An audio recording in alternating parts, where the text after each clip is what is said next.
Good morning. Happy Friday, everyone. It's Friday, March 27th, 2026. And I am Nicole. Welcome to our weekly paper crafting live. Let's see. Somebody is die cutting rather serious. Monique said, look fast and furious. Last minute. uh, it's Oh, good. Dawn gets to catch a live. The first one in a while. I love, love, love that. Eating breakfast. Nice, Tanya. Yep, Barbara says crazy weather here in Wichita. It totally is. I'm going to scroll back and look because I was really trying to clean up my area really fast before everybody, or before I jumped in here today. So I had mentioned a while back, I've actually mentioned it a few places, that I was going to do like a Glimmer heavy live. And for everybody who mentions my Glimmer machine is still in the box, or I don't know how to use my Glimmer machine, or I don't use it very much, and I love my Glimmer machine. I feel like the Glimmer machine is one of those wow factor type of techniques. Adding a little bit of foil, whether it's backgrounds, whether it's sentiments, both. Maybe you're doing foiled outlines and stenciling or coloring in that foiled area. It is just one of those techniques that's a wow every single time. So before we jump in today, I do want to let you know that Spellbinders has gifted me the products that I am using in today's live. However, all opinions are my own. I am using a mix of old, a mix of new, some past club products, some that are just general release product, and we're going to create 3 completely different cards. Not even in the same collection, but I just really wanted to kind of have playtime. We're going to start with all of our foiling, and then we'll see what kind of cards we can create with those things. Yes to foil, Lena says, awesome. And Dawn just got her Glimmer.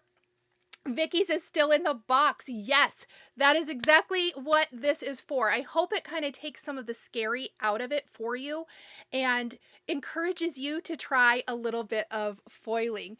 Marta's working from home today. Nice. And let's see, Monique still doesn't have one. Karen still hasn't broke down and got one. Karen, I knew you were going to say that. When I was prepping, I was thinking to myself, I wonder if Karen will be here today because it's about foiling. Usually she lets me or someone else foil for her. Let's see.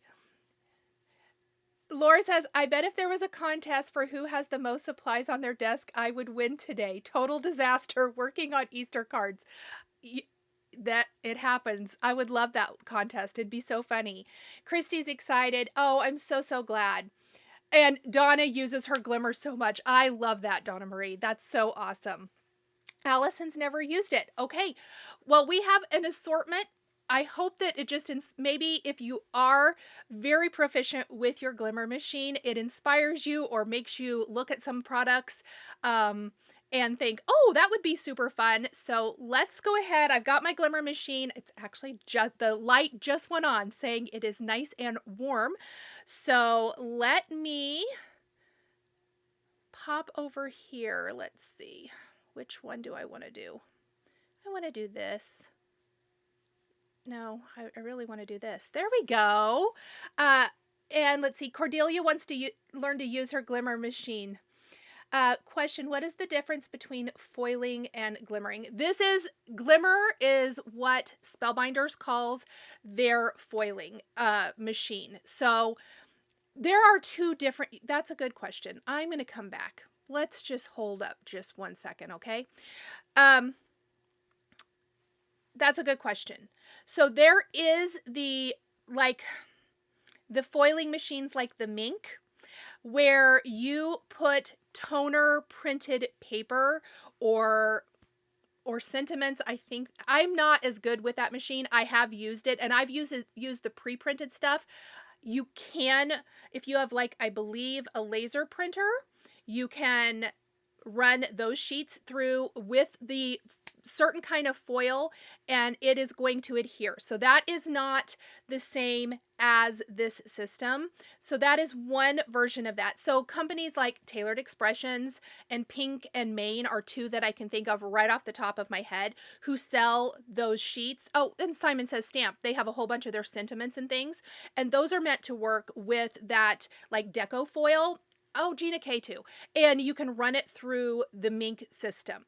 This foiling is made to work with foil plates, or what Spellbinders has now made the press and foil plates. So they used to, I'm going to show you. I've got two here that we're going to use today. So the foil plates used to be in this material right here that is kind of the gold, the same as their dies. And these are only able to be used in the Glimmer hot foil system.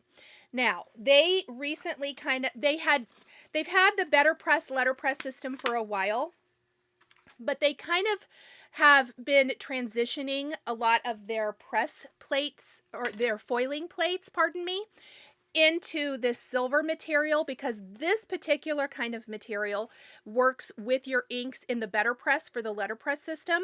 However, you can also foil these plates. So you kind of get a 2-for-1 with these.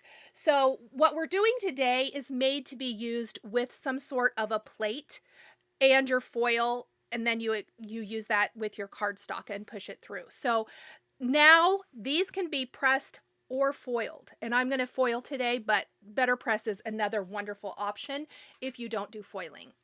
Let's see. Tanya says it'll help her decide, hopefully. It's been a minute. Yay. Hi, Athena. Yes. And that's a good point, Lena said. So the foils are not the same. The foils that work with the Mink are different than the foils that work with a foiling machine like the Glimmer. Yep, and let's see, June says BetterPress plates foil beautifully. They really, really do. And it's one of my favorite things about, about the press and foil plates is that you can use them either way, and you don't have to have a specific plate for a specific machine. You get kind of double duty out of it, especially if you own and use both and want a different type of look. Nancy, you're fine. I haven't even started anything yet. All right. So we're just going to start, and we're going to start with the most basic, which is just a background, which are my favorite.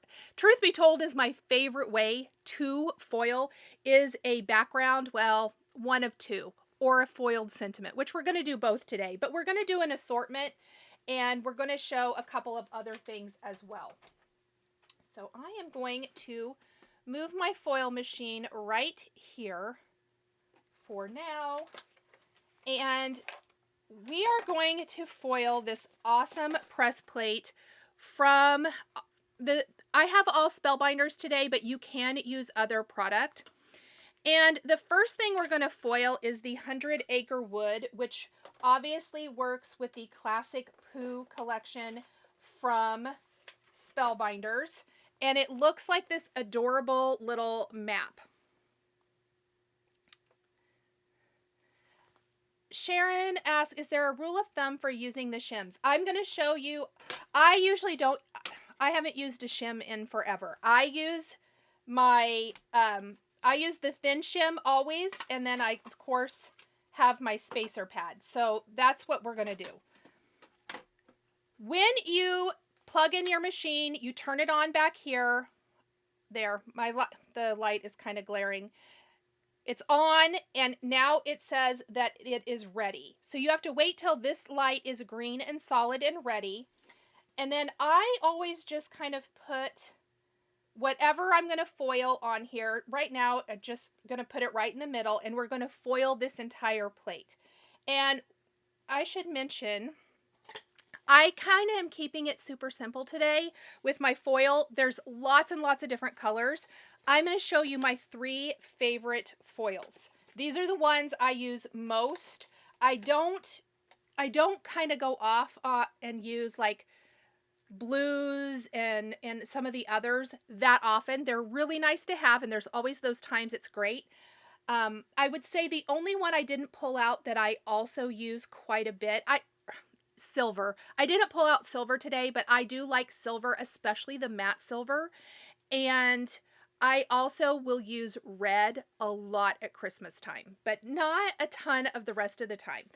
My go-tos almost always are matte gold, opal, which gives you a clear, very fun look, and then the white and the black. This pack is my absolute favorite, and I will be using it quite a bit today. We are going to start with the matte gold.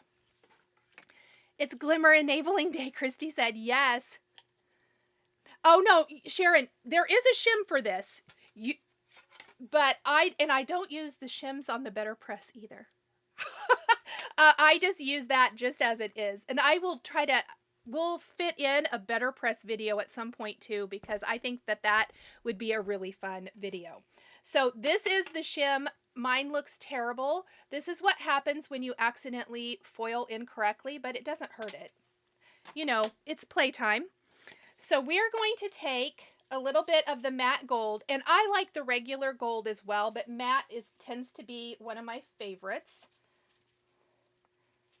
And I am just going to cut a piece just big enough to cover the whole thing.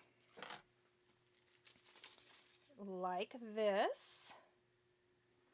And then, where do you suppose my cardstock is for this? That's always fun.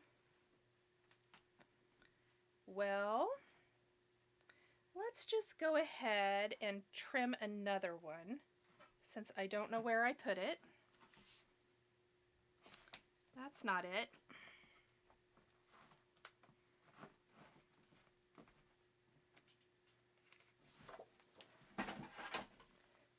So really quick,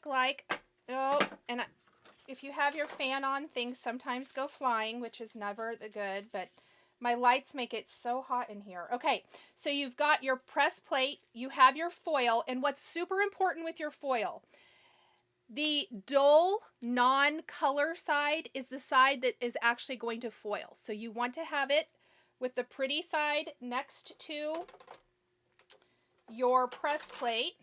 And then we're going to put our cardstock on here. Just ignore that I'm going to have to put that on top for a minute to hold it down so it doesn't fly away. A foiled shim is a loved shim, Ginger says yes.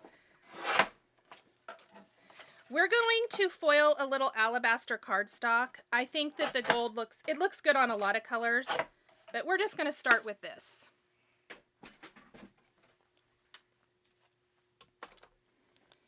And I am going to double check what we're going to do so that I make sure and I foil the whole cardstock. I'm just going to scoot my foil a little bit. I still want it to cover the whole thing, but that way I can see exactly where I'm foiling.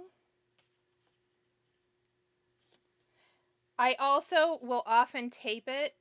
We're going to start with no tape. So we've got our plate, our foil, dull side up, cardstock. Yes, Christy says you haven't really glimmered if your shim isn't foiled. That's correct. Then I just put my shim down here and my spacer pad. Oh, and great. My machine went off because I piddled around too long. So let's chat while it has to rethink about it. Now, it does have that automatic feature because it does get hot. It is a hot machine. So if it's left on for too long, it will time itself out, which it did because I, again, was messing around. Hi, Larissa. Pretty side of the foil against the pretty side of the plate. That might be printed on a label attached to my Glimmer Machine, Ginger said. That is a smart idea. If you have a label, like a label maker or something, it probably wouldn't hurt to put that little sign here if that's something that is hard to remember. I love that. I think I might make one, Ginger. So remember that. The pretty side of the plate, I'm going to show you this one. Oh, good. It's warmed up.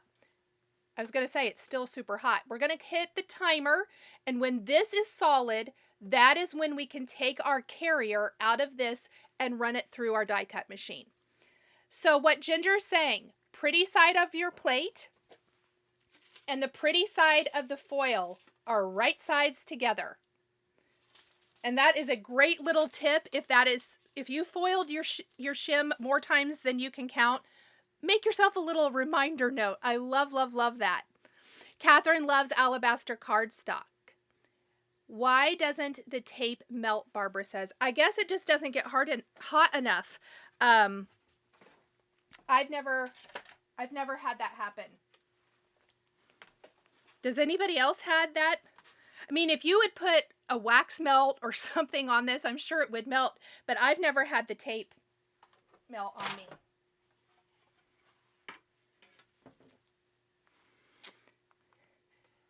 Athena has the Gemini foil press machine, but wondering the difference.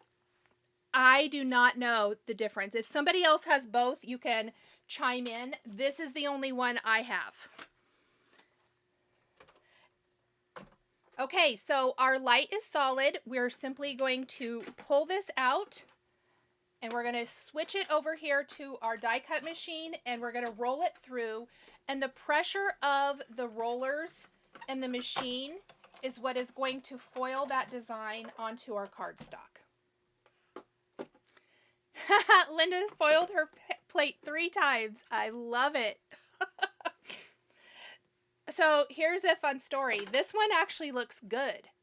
I have my old machine before it died. It was like solid. Poor thing. Anyway. All right. So now we're going to see how we did. And see how it's kind of wonky? That's why I usually like to tape it. Now, I'm going to keep this because you can trim this down. You can use a rectangle die with it, and you can get a much more precise piece. So what I like to do is I will tape mine. And that's what Barbara was saying about doesn't the tape melt. I have never had it melt. And what I am going to do now is we're going to take this second piece of cardstock, and I like to use like a little yellow tape from Spellbinders.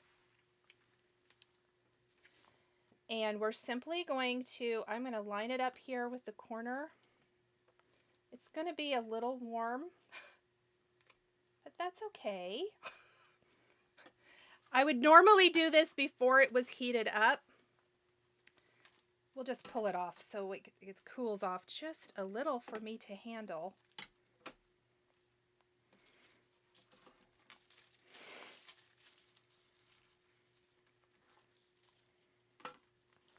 You know what? I'm not going to work on that hot surface because it's way, way, way too warm for my fingers. And I'm going to have to turn the fan off.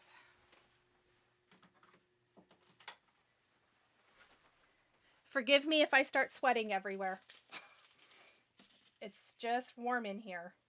Okay. Why is this so rolly today? I promise that it's not usually this hard. Hold please while the foil and I have a fight. Yes, Lena, that is true. So she's saying the only thing she's had the foil do is, the tape do is remove the foil. And you do not want to put your tape over something foiled because it will lift away the design. Okay, here's what we're going to do. I don't know why I'm messing around with this. Okay, so I am going to center my plate on my cardstock like this. And I'm going to make my little tape hinge. I'm going to put another one on the other side. And then I am going to place my foil here.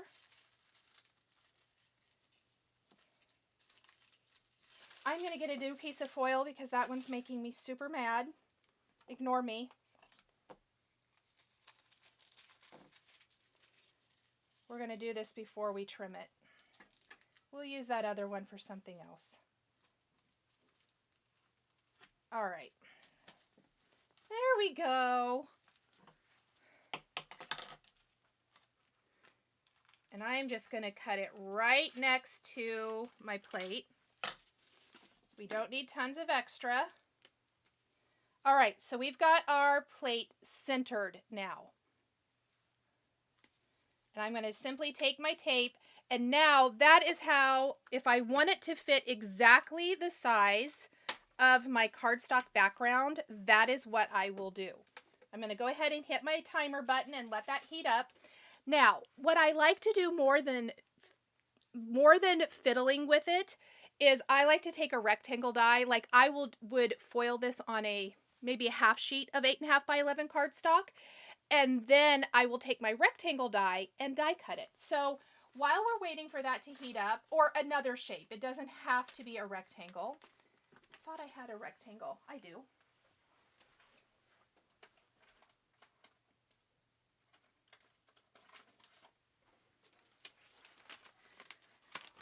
What I like to do then is, so we're going to just take this postage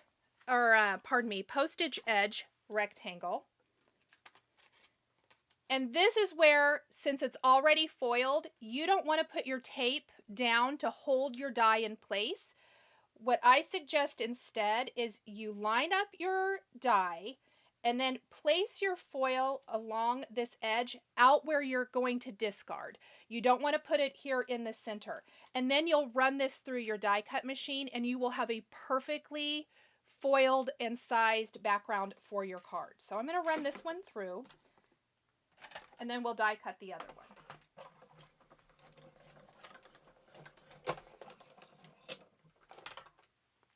And that is my preferred way to perfectly get a background rather than fiddling with taping it. Sometimes there's no way around it, so I will simply just tape it like I did here. But I wanted to show both ways. Oh, and I totally put it on the wrong... You guys, I put it on upside down. I was so stressed. That's so funny. Yeah, Ginger just said it was upside down. Okay, so we're not even going to do it because I don't like doing it that way, clearly. I'm chatting along. So let's run this through the die cut machine because this is the one we're going to use.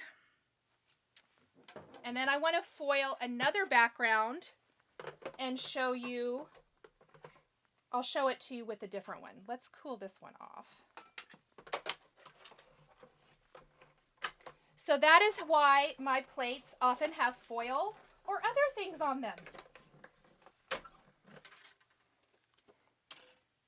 Look how cute. So we have our little 100-acre wood, and there is that pretty foiling on it, which I love. So we're going to keep that one right there. Let's do this awesome one. It's called Sketchy Hexi, and this one was from, I want to say, the September, I think, clubs. It's now available for individual purchase, and it is such a fun one. We're going to go ahead and just do the matte gold for this one as well, and I'm going to show you what I like to do the best so that I don't have to try to fiddle with the size like I was just showing and not doing correctly. What I like to do is use a whole half sheet of cardstock. It does give you a little bit of waste, but I always do a lot of die cutting and I always need those little pieces of cardstock. So for me, I don't consider it as wasteful. So I've got my plate. We're doing it correctly this time. We have our foil. We have our half sheet of cardstock. Then I don't even have to really worry about, well, my plate's shifted. We don't even have to really worry about then if we are perfectly lined up or anything. Our shim, our spacer pad, and we're just going to heat that up. Let me get rid of this little foil mess. Now this set was really fun because there is a die and you can cut out some of the little hexagons if you want to, which I think is a cute idea and would make like cute little beehive cards. Would work really cute with the classic Pooh set. You could put the little Pooh Bear or honey pots, the little bees. Do you ever glimmer the negative side of the foil? Diana asks. That is a good question. Yes, I have. I do have some videos on my channel where I've done it. This is This is selfish probably reason. Not, I don't know if selfish is the right word, but the reason I don't like doing it that much, those cards don't photograph well. So it's really hard when I need to do projects and photograph them. I have a very hard time photographing them because the negative portion of that, I do have the solid plate where you can foil your extra foil and get that negative side of it. It just is a lot of foil. I actually prefer my foil to be a little bit more minimalistic, I guess is what I want to say. The Hexi is a favorite, Christy said. Yeah, it's a good one. It's so, so good. Very versatile. I think the whole September release, if I'm remembering correctly, was very fallish themed. And we're not doing fall cards today. So it's just a really, really cute way. I'm just going to run it through my machine over there. We'll move it back here in a second. So now you don't have to worry about this at all. We can simply take a rectangle die or any other kind of die. Oh gosh, look at that reveal. How pretty is that? And you can make all kinds of fun cards with it. Now, as I was mentioning, if you're going to cut out or die cut the little hexagon from here, let's say you want to take several of these and die cut them to piece together on a background. You're not going to keep the sketchy Hexi as is. You're not going to leave it like this. Let's say if I wanted the whole thing, I would die cut it with a rectangle die or trim it or whatever. But let's say you want to just die cut some of the little hexagons to use on a card. My suggestion is the same. You don't want to take down your hexagon right here because your tape is going to pull up the foil from these areas. So I would start out here along an edge, line up your die, and we want to kind of keep as much of these as we possibly can, even the ones that cut off on the edge, because you could die cut these and piece together a whole bunch of fun hexagons on your card. Imagine if you wanted to foil alabaster and maybe you want to do some beeswax cardstock or some of the darker, I think it's mustard, but let's say you want to do an assortment or maybe the fawn colored cardstock and have all these great yellows and neutrals. You could foil this on several cardstocks and then die cut pieces and piece together a fun hexagon background, and I think that would be really, really cute too. Just lots of ways to use this. The reveal is beautiful. This one's so gorgeous. I love it. Okay, we're going to pull this one off too. They do get warm.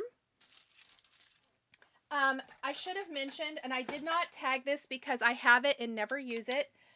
I don't know. Does it pick up this one? No. If you have the smaller sentiments, it will pick these up. But the big plates, not so much. You really just have to move them with your fingers. I move them very carefully with the edges of my fingers. And they do cool off quickly. So I'll die cut that hexagon. Let's foil some more fun things. I'm going to show a couple of other things really quick. And plus we have a couple more really great backgrounds. Oh, good. Carol says, thanks for showing. Have never seen it. Oh, that's awesome. June says it could look like a quilt if pieced together in different colors. 100%. I love that. So I'm going to, I want to grab this one next. This one and this one. Oh, I'm so sorry. That was really loud, everybody. I have a lot of press plates out today. We're going to do sentiments. We're kind of starting in the background area. I want to show you a lot of fun backgrounds. So the next thing I want to show you, this is another favorite, and it was a past club too. It was an April club. And this is a press plate, but can be foiled. And it is an awesome one because it does, you can do the postage edge, Or you can also do this fun text. And if you watched my video with Yana's tulips, I used this to create grungy text on a bunch of things, which was really, really cute. I also have a video back when I did the April clubs where I used both the frame and the text. So we'll do that really quick. And we're going to use a different color of foil for this one. And we're going to use a different color of cardstock as well.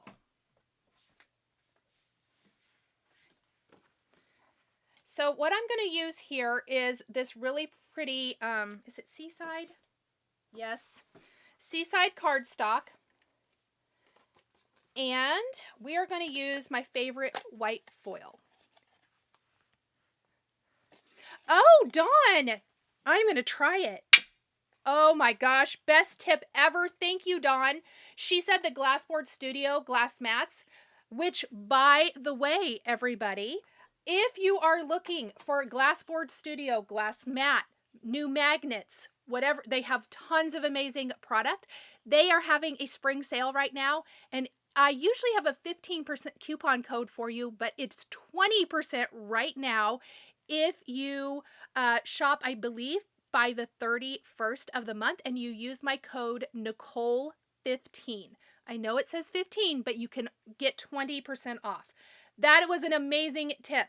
So she said use these because they're so strong. Look at that. That is the best tip ever. Thank you so, so much. Oh, that's my I love it. I wish I could use the BetterPress plates with the Gemini.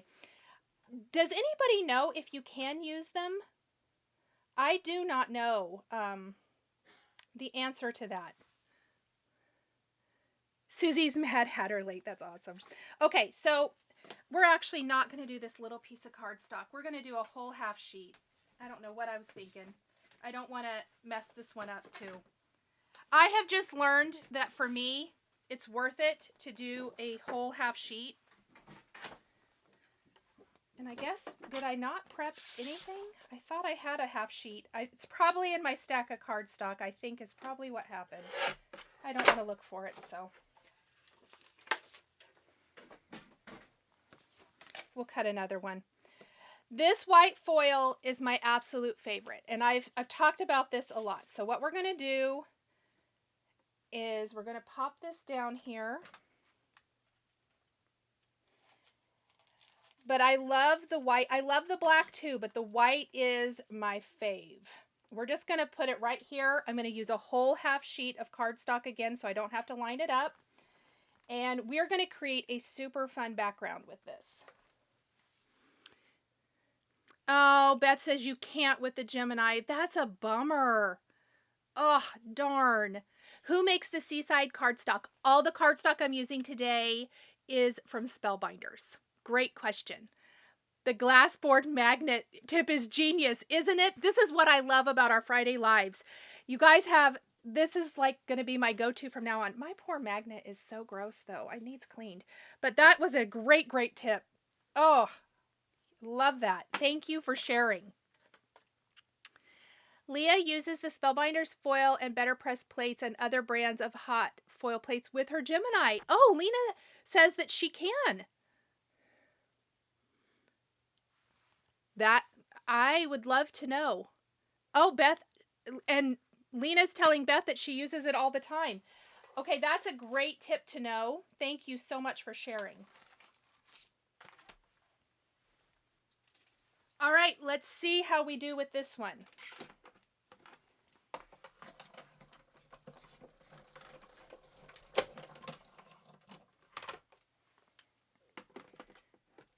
And I always just put my carrier right back in, especially if I'm doing a big glimmer session like we're doing today.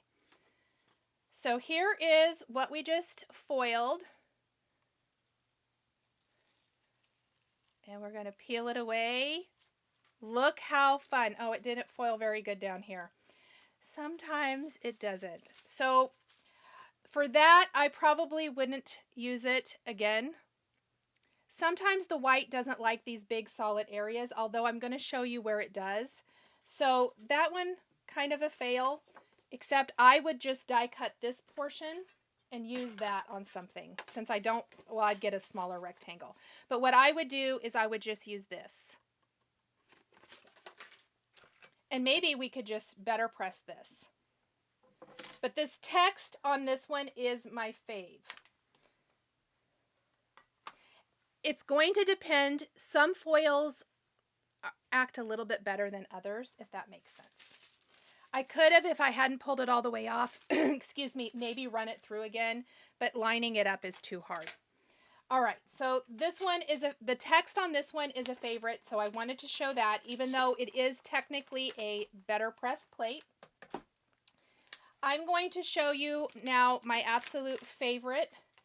And this one I've done before, but I get questions about it all of the time.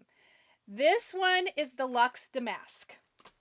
And this was from, oh, it says on here, February of 2025. And it does come with this registration sheet. You can see the design on it. This one is just a gorgeous, gorgeous design. And I do kind of attach it here. I wouldn't leave it on here forever, but if you work you don't have to work fast, but if you work quickly, you should be fine. So it has an outline all the way around. See the green? I don't know. Can you see that green outline? Let me put it on cardstock first. So I am going to take a 4 1/4 by 5 1/2 inch panel of cardstock for this one. And what we're going to do is we're going to make sure our cardstock is always lined up within this green outline. And then this plate is awesome because you can use it in many different ways. Maybe you just want a border. And this is made to work with the BetterPress, but obviously you can glimmer. I've only glimmered with it. I've never used it in my BetterPress. But we are going to move it and we're going to create an entire damask background with it. So if you have any of these other plates that come with this little registration sheet here, you can do a similar thing.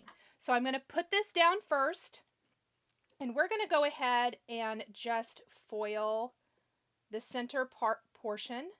That's what I'm going to do for the first part. And for this one, so we can, well, let's do this one in white because white is my favorite for this.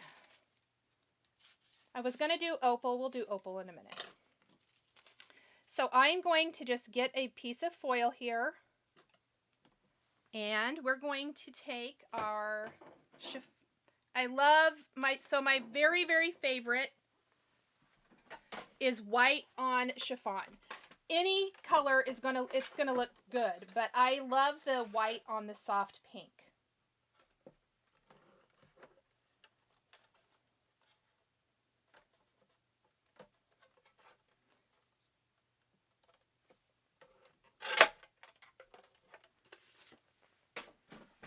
I really did misplace all of my cardstock. I don't know what I did with it. All right, so we are going to line it up within these green lines like this. If you think it's going to maybe shift, you can take a little piece of tape. I usually just do a little piece like up here just to hold it. And we're going to go ahead and heat it. Now we are going to have to do it 3 times. So we're going to just move it a little bit. Tabitha says, you made me buy the Luxe Damask last year for Craft-A-Ween. I did use it a lot in Craft-A-Ween. I love it. Now, my 2 favorite combinations with this one are the white on chiffon or black on the black foil on Raven cardstock. So black on black. It's going to give you this really gothic kind of damask look background, which I just love. Oh, Laura says you got me hooked on that damask plate. Yes. Leah, there's always a lot of fails. That with foiling, I feel like there is. So you're welcome. I like to show that it's not a perfect like straight line from point A to point B, from the beginning to the end of your card. Sometimes foil is a little finicky. I find it's not. I've gotten better at it the more I've done it, but what's great is grab a bunch of things to foil, kind of like we're doing here at the beginning of this live, and play around with it. And don't automatically discard something just because it maybe didn't turn out perfectly. Like the first one was a little wonky, but we die cut it. The one I just did, with the text, the border didn't turn out perfect, but that centerpiece is amazing and can be used on a card. There's a lot of ways to kind of redeem some of those things and make them maybe really shine on a card. The opal is super tricky to remember which side to place down, June said. Yes, I'm going to use opal here in just a minute. Tina, do you have to use the heat resistant tape? I've used lots of different tape. This is just the one I have and I use. Is it heat resistant? I don't even know. This is just my favorite tape.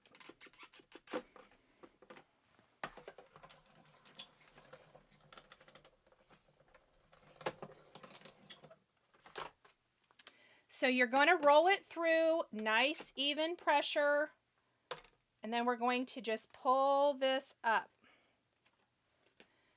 And I'm going to show you. When you peel it away, look at that gorgeous, gorgeous background. See what I mean? How beautiful is that? Okay, so the next thing we're going to do, we are going to take our plate and we're going to shift it up. See that that line? It lines up perfectly with the bottom of this. So we want to just place it right there. We're going to take another piece of foil.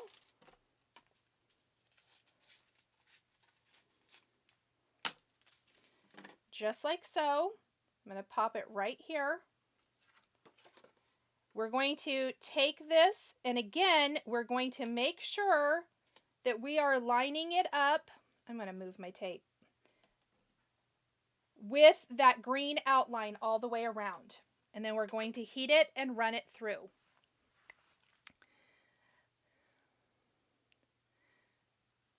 Let's see. It is absolutely amazing.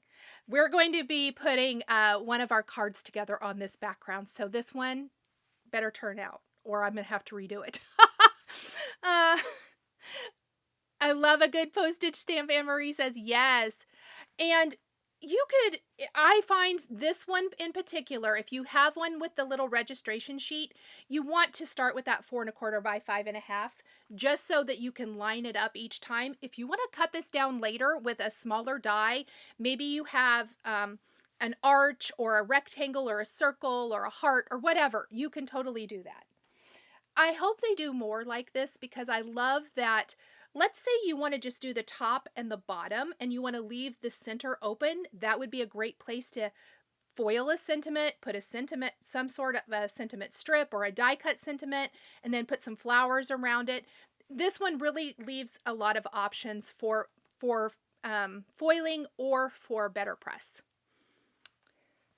All right, we're going to try second part.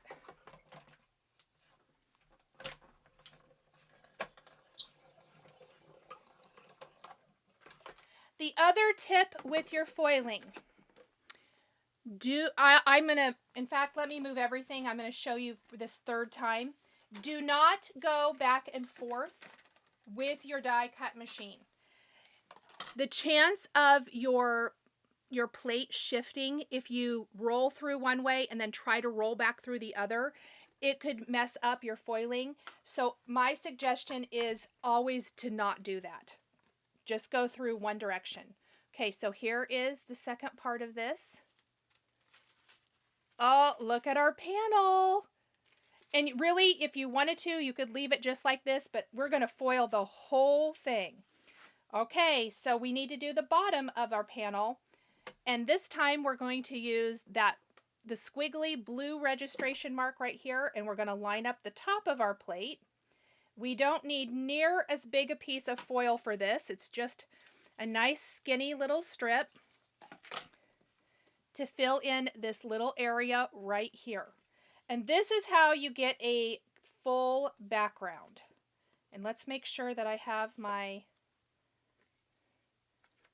let's make sure we put our cardstock in the right place first, and then we'll adjust that foil. Make sure it's lined up. Make sure the foil's covering all of that. We're going to hit the heat button, the timer button. Yes, rolling it through slowly works the best, 100%. So I'm going to move my die cut machine back over here to show you. As soon as this one is done heating up.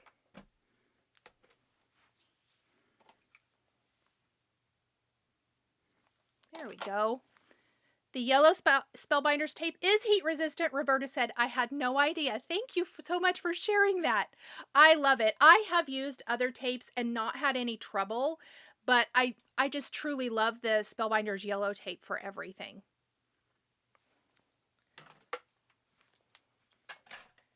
All right. Let's see. Always when you're waiting, it feels like it takes forever. Oh, now it's solid. So when you take it to your platinum die cut machine, the key is to do a nice slow roll and only go one direction. So I am not going to roll this back the other way like you would with maybe a detail die or something.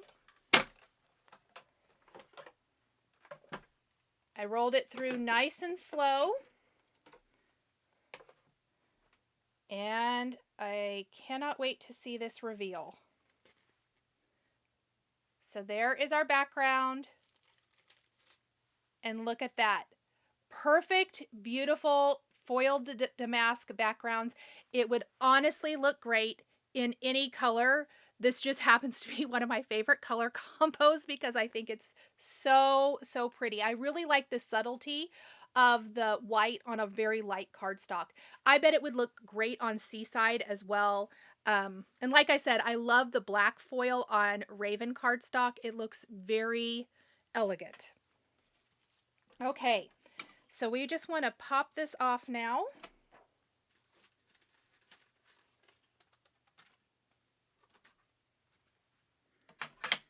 I have so many foil plates out, you guys. Foil Fest is happening.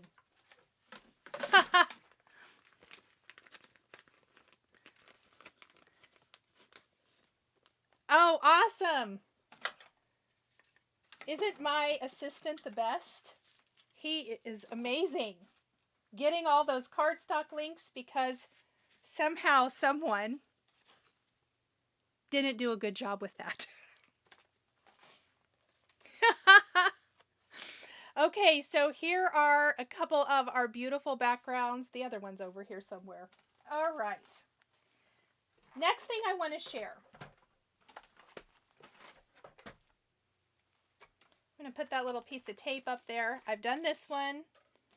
Oh, here's the other one. I knew I had more. Let's put all those together. We're done with this. So, a question I get quite a bit. This die or this plate does not want to stay out of the way. So sorry.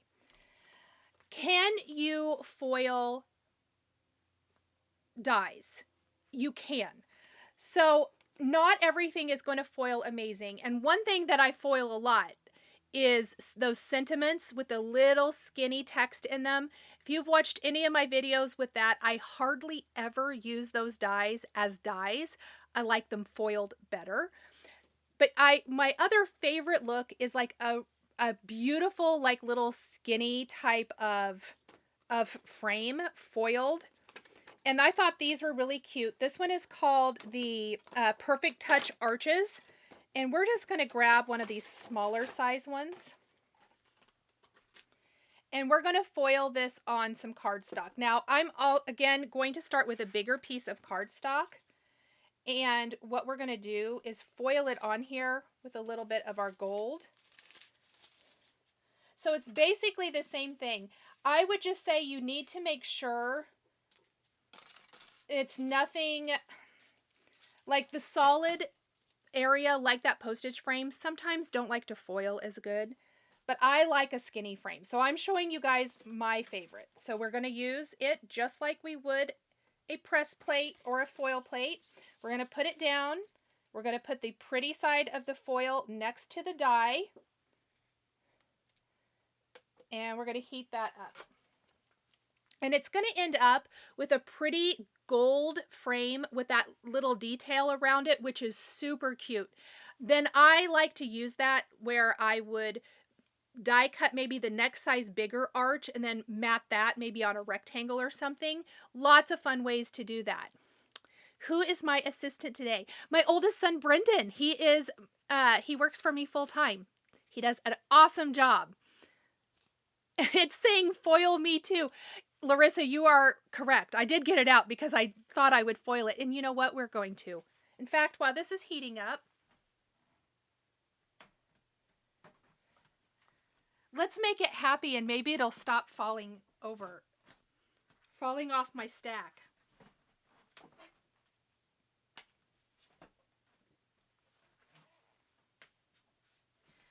We'll just use a small piece for that one. We're going to foil that one. And I think this is sketched lines maybe. Let me look. Sometimes it's hard for me to remember all of the names of these dies. Ugh. Did I even put it on here? Maybe I didn't. No, I did. Gilded Weave. That I was not even close. Gilded Weave is what this one is called. But I love it because it looks like a fabric background. So we'll use that one next. Okay. So let's see what our frame looks like.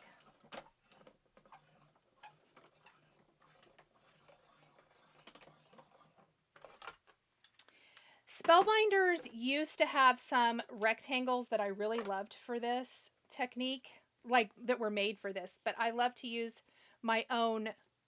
Now this is a piece of foil that I would save. You can use this inner piece for sentiments all day long. Look at this beautiful, delicate, little detailed frame. Isn't that cute? So one of my favorite ways to use dies with the foil machine is to use something decorative like this. All right, let's use this Gilded Weave because it is insistent that I use it. Question, would the postage frame foil better if it was placed at a slight angle? June, it really might. I have had good luck with it before, and then I've had not good luck with it before, and I just thought I'd take a chance because it is one of my favorites. I like it. I could try it. Maybe we'll try it in a little bit. We'll see how much time we have. I have a lot of things to foil. So this is the black foil that comes in that black and white set. And we're going to do that kind of black on black look. I love this with the Luxe Damask, but we are going to just go ahead and do this fun Gilded Weave on some Raven Spellbinders cardstock.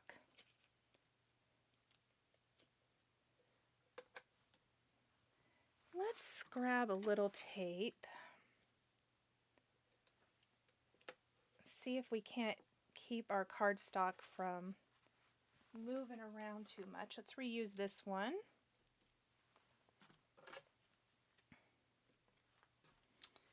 Let's see. The full plates, Donna heats twice. Great tip. Thank you, Donna.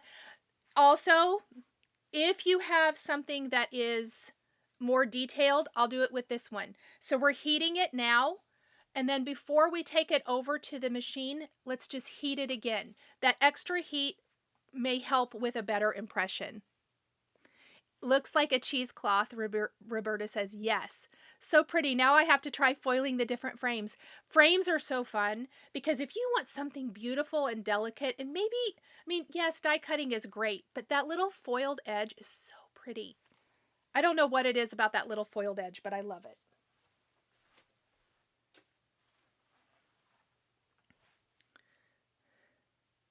Why did that frame not cut the paper?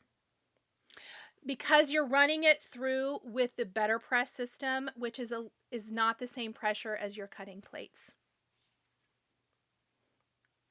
So there's no cutting plates with this. It doesn't cut through. Candy says, had no idea you could foil dies. I love foiling dies. So those sentiments, let me see. I think there's one here. I'm not going to foil it today, but I'm going to show you. We are going to foil these. Which set had that, do we think? I had one. There it is.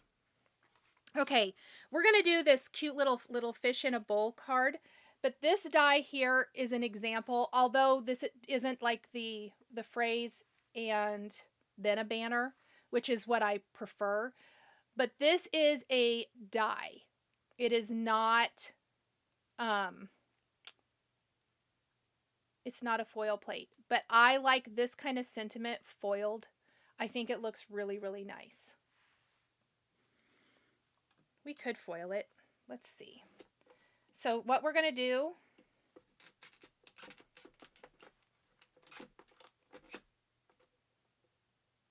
let's just heat this one more time. When you use the small text dies, do you get a double line on the text? No. Oh, did I say the Glimmer system? I don't know what I said. All right.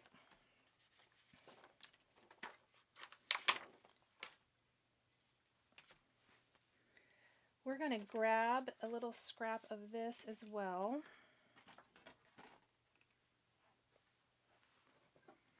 We're going to start doing some sentiments next.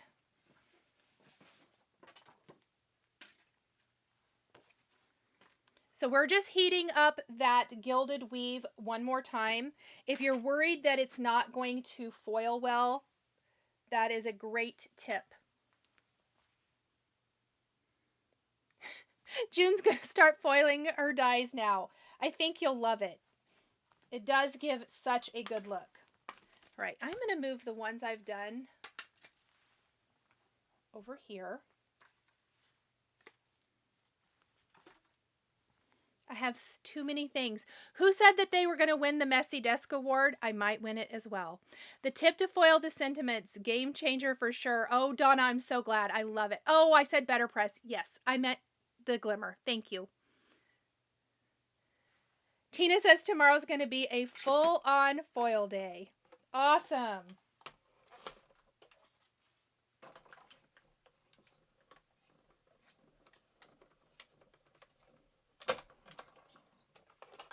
So I just ran that through nice and slow.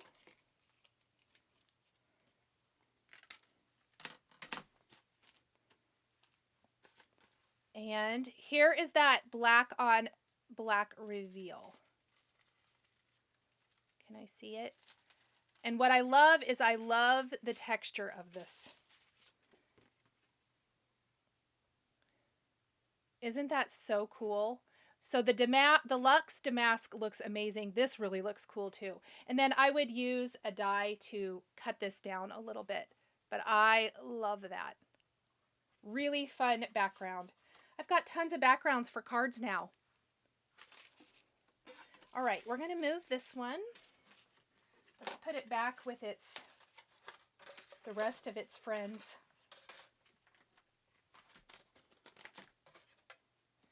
That might help if we start putting things where they go. Huh. What a novel concept.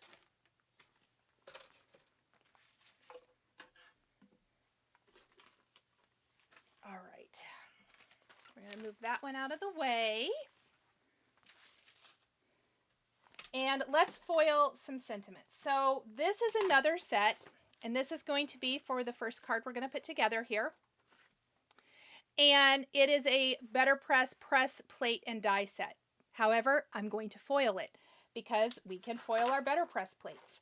And what I love is this is one that you foil all the sentiments, then you die cut all the sentiments. So we're going to end up with lots of extra. And my best tip for this, we're just going to pop this right here. And I actually think, let me see where I put those other ones. We're going to do 2 of these. So we're going to foil, this one is called Silly Old Bear Sentiments. And the other one that we are going to foil is going to be our Happier Hour collection sentiments. And these are, I think these are Are they just happier hour? I can't remember. I'll have Brennan pop exactly, but because I have multiple sentiments I need for multiple cards, I'm going to go ahead and do, let's do them this way. We're going to do both of these on our alabaster cardstock because they both have dies that die cut all of them. And I'm going to do all of these in my matte gold. We are going to do that opal foil. I need to grab one thing to do that, because I do want to show you the opal because I mentioned it is one of my favorites. So let's do these. Darn it. There we go.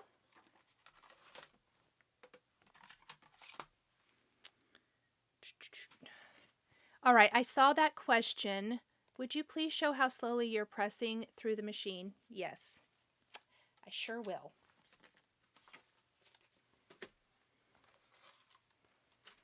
It's not snail's pace, but just maybe slowed down a little bit from what you would do for regular die cutting.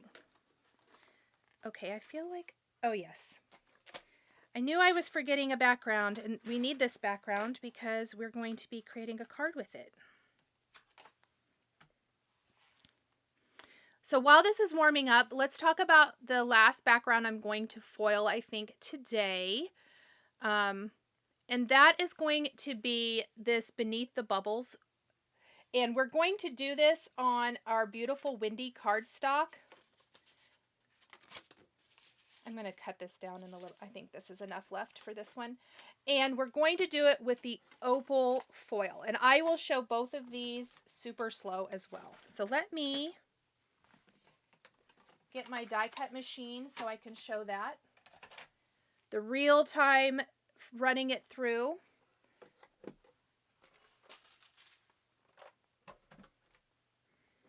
So we're going to pop this out, and hopefully we have tons of great sentiments we can use then for our cards. And then all I do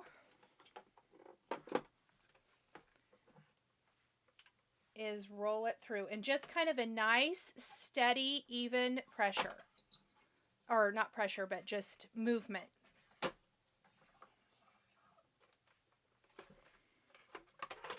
There we go. And we should have tons of great sentiments now, and we just need to die cut them. And I love the matte gold for this on the alabaster. Look at that. Ta-da! Perfect. All right, so let's take these off. And let's go ahead and do our Beneath the Bubbles. Now, the great thing about Beneath the Bubbles, the great thing about opal foil is you can see through it, so you can see exactly where your cardstock is going. However, it's tricky because you don't want to put the foil side and foil your plate. So I don't ever cut it off of my roll until I have it on. So my best tip for the opal foil, because see how it's very hard to see which side would be which. Unlike with most foils, the dull side is the side that's going to be next to your cardstock. So what I do is I take it off like this, and all I do is lay it right over my background. I'm going to lay my cardstock on here too to hold it down. And then I cut it. Let's make sure that's completely covering that like so. We're going to heat that up, and we're going to roll this through. Now, one of the great things about foil is it also will resist your ink. So if you want to ink blend, which we're going to over the top of any of the foil, but I love it over the opal, it's going to resist our ink, and it's going to give us this pretty ombre effect, oceany background, but it's going to have these great little bubbles in it. Super, super fun. Great tip for the opal. Oh, thank you. I'm so glad. Now I want to foil a bunch of backgrounds. Donna, it's so much fun. I'm not making cards with every single background today, but you'll see it somewhere because I love all of these foil backgrounds. Backgrounds are my favorite thing to foil. And I think we're not foiling a sentiment for this last card. If I am not mistaken, we're going to stamp one. So I think maybe we have all our foil elements. Now, does anyone want to see anything else foiled before I put our glimmer away, as long as this foils correctly?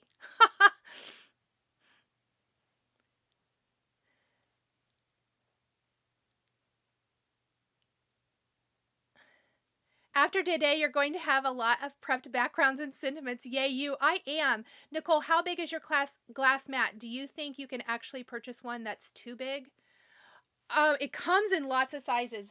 This one is, I believe it's the 22 by 16. Is that an option on there? Or is it 24 by 18? I don't know if they measure the actual grids or from side to side. If Brendan doesn't mind going to Glassboard Studio and looking up the sizes of the mats, I can tell you the gridded area of mine is 16 by 22, and it is the perfect size for my desk. Like the one I had before was a little too small. This one is the perfect size for my filming. I know that I'm pretty sure they have some that are a little bit bigger. I love it. Love, love, love it. I do not foil on acetate, so I'm not going to do that. I know some people do, but I don't. Can you foil a single sentiment on its own? Yes. And that totally shifted, so that might be really bad. I'm going to heat this up again. Sorry. Let me find a sentiment. Let me see if I have a single sentiment out. Well, we could do... No, I don't like... Oh, I forgot. I am going to do something. Okay, you guys, this isn't a foil plate either, but I almost forgot. This is for our honey pot for our classic Pooh card, and I am going to foil. This is one of those examples of a sentiment that has the extra banner die, so I am going to foil this, so I will foil this one. Can you foil Yana's tulips? I did. I do have a video for that on my channel, and I did foil those. Yes. I'm not going to do it here because I do have another video. Let's see. Nancy has the 36 by 24 mat and loves it. Do all the Spellbinders color wheel cardstock foil well? Yes. I have not found a single one that hasn't foiled well. I have to heat this back up because I messed it up. I'm so sorry. But we are going to take that. I know I said I had that scrap somewhere. Well, we're going to use this one. I don't know what I did with the other one. And I'm going to do just a single sentiment. For that. I love the big, big magnetic background, but it's like, oh goodness, Ginger, I haven't even looked at that one. That's so funny. Don't forget, if you do want a glass mat, maybe not that giant one, you can save 20% off your purchase through the 31st with my code Nichol, Nichol 15.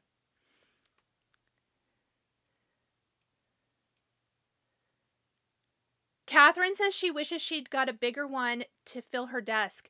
Catherine, that is an interesting thought. I wonder if I would like that biggest one. I might have to use my own code to get myself one. Christy says, I bought some of the Spellbinders Glimmer Specialty Clear Film Sheets, and I think today is the day I try it. I do not have those. I will have to try. I'll make a note of that, and I'll grab some too and give it a try.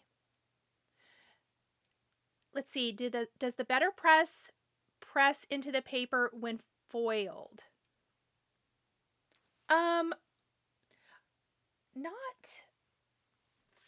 Let's see. Let me find my foiled background. And then I need to run that through. So like this, a little bit, but not a ton. I don't think. All of the foiling is going to press in just a little bit and give you a little bit of an indentation. All right, let's see how these bubbles do. Ginger has 2 smaller ones. That way she has them in separate places in her craft room. That's a smart idea too, Ginger. I like that idea. Donna says she likes having the bigger one too to fill her desk because it's easy to clean up. That's a great tip too. Brendan's doing some math for everybody. How much you can save. I love it. Okay, so this is the opal. When you peel it away, look at those soft, beautiful bubbles. I love this opal foil. Now, when we do a little resist over this, so not embossed resist, but kind of similar to that, it's going to be glimmer resist, we can ink over it and the bubbles are going to resist our inks. Isn't that fun? I love this one. We're actually going to die cut this one down, so I'm going to keep that one out. Let me do that single, ouch, hot. That was really hot. Let me do that single sentiment for you guys. And I am going to, well, there they are. I'm actually going to just trim a little tiny strip from this, because we got a little bit of die cutting to do. So I am going to do the word honey. And this is great if you have extra little pieces of foil. Keep them for your single sentiments or little images, but for me, it's usually sentiments. If I have single sentiments, my best tip, and this would be the same if I was just die cutting a sentiment, I like to roll it through vertically rather than horizontally, because like we were talking about how maybe the postage frame would have foiled better had I tilted it and put it through slightly at an angle. Your sentiments, I think, foil better vertically. So that's what we're going to do for this one. And I think, let's see, I do solid opal foil and cut sentiments with any color. It's beautiful. I love that. Oh, good, Candy. I'm so glad. Love the bubbles. Brendan is being so encouraging today. He's great. Hey, Christy, because Christy always says I'm here for her. Brendan's here for all of you too. That's what we're here for. All right, I wanted to show what we're going to die cut the bubbles with. So this set, and I am not going to remember the name, so let me look it up. It is called Splash Tails, I believe. It was a large die of the month a while back. And it has this cute little, you can build all kinds of ocean theme with everything in it. But I wanted to do the little fish in the bag. So what we're going to do with that bubble background is we're actually going to cut it out. And then we'll add a little inking. Let's foil this last sentiment and let's see what kind of cards we can get up to. Tanya says, love that you... I end up with tape stuck to my hand all of the time, because I like to reuse it. And when I'm in a craft, and I also have it stuck, you can see it stuck to my machine because I'll reuse it over and over. All right, so here's our little honey sentiment. And this is, again, an example of a cutting die, but we're using it as a foiling die. And I'm just going to do a little wipe here because I feel like, I don't think that's over foil. It looks like my cardstock was kind of dirty. I'm going to foil it again because I don't want it to be messy. I want a good foiled greeting. Either that or this foil piece is a little, let's get it. Oh, here it is. I knew I kept it. Let's use this one. I'm just going to cut a little strip because I want to keep this piece. It's perfect for foiling sentiments because it has so much nice solid foil to it. And I will roll that up and I put it back around the foil roll. I'll do that while we're heating this up. So what I will do with the scraps is, so that they stay nice, I roll them like right it back around, or you can roll them tiny and stick them down in the middle. And then I stick it in here. That way I keep those little extra pieces. I don't really like to waste the foil. Oh, good, Roberta. I'm so glad.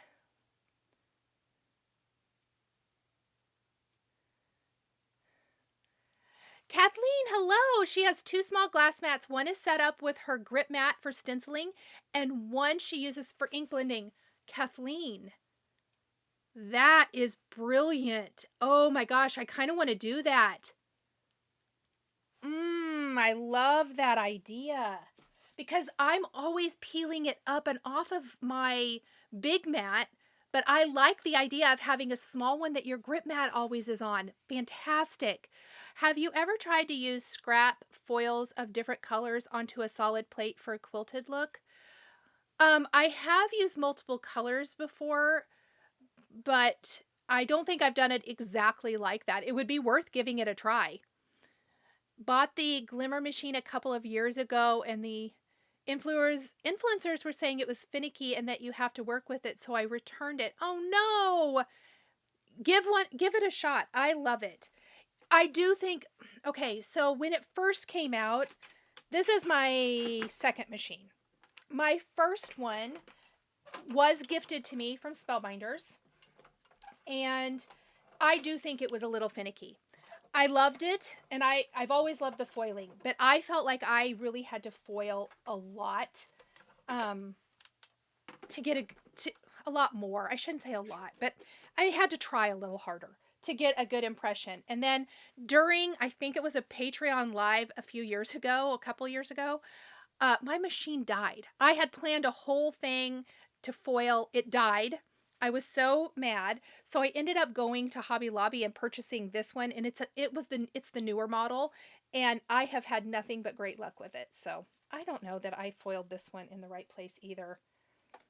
Oh, Nicole, you're so pretty today. So pretty. We might have to foil again. So sorry, everyone. I'm having issues.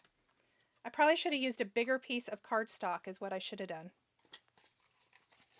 I stole that from another crafter, but I can't remember who. Well, it's a great one. Kathleen, I'm stealing it from you. I love that idea. I would love to just be able to pull it out and stencil on it. That's a fabulous tip. So if anybody's looking to maybe just get a small glassboard studio mat and set that up as your stencil station with your grip mat on it, fabulous tip from Kathleen. Okay, we're doing this one more time because that one foiled too close to the edge. I gave mine away because I couldn't get the hot foil plate out. Oh no. Let's see. Is the Hunny a hot foil plate or a normal die? Normal die, Mandy. It is the die that goes with this die set. So while this is heating up, let's talk about that. Let's leave that out because we're going to die cut. It comes with this set right here. My honey pot is somewhere. Good question where. But it's this set right here. So it makes this giant little honey pot. We're going to use it on our 100-acre wood. So it's from the Pooh's honey pot set.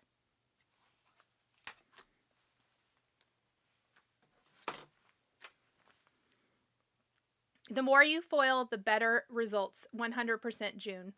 You're welcome, Mandy.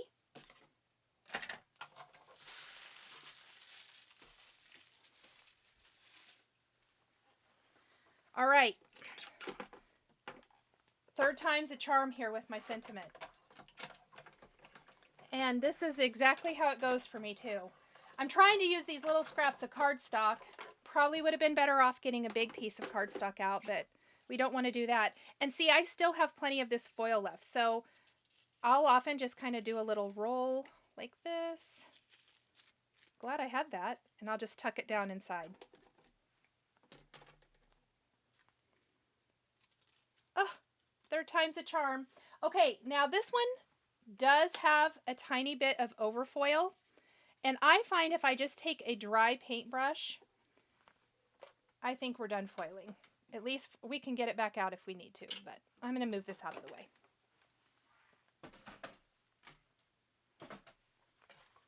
So if you have a little bit of overfoiling, I generally start with a dry paintbrush and a kind of firm pressure, and you can kind of wipe most of that away.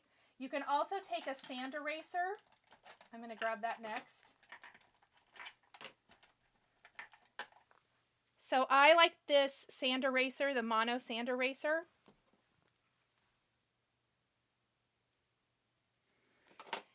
And as long as you don't foil like right into the foiling, because that will erase the foil and kind of lift it up. But if you have some little over foiling out on the edges, that sand eraser is going to work great for that. Donna's rummaging through her press plates and foil plates now. I love that. All right, let's cut out some of these things, and I want to show you that resist for our little fish card, and then let's put some cards together. It is our Friday paper crafting live. I like a goal of finishing with some cards.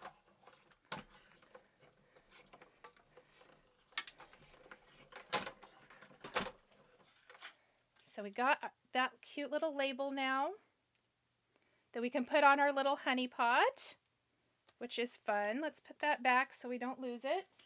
Now, I have foil everywhere. I foiled a much bigger background than what I am going to use for my card today, but I could still use probably some of this maybe for something. So I'm just going to try to position this, the little bag, kind of down here in the bottom, because I could use like that little strip. And we're going to make sure we're not putting our tape right over the foiling, even though it's that opal foiling.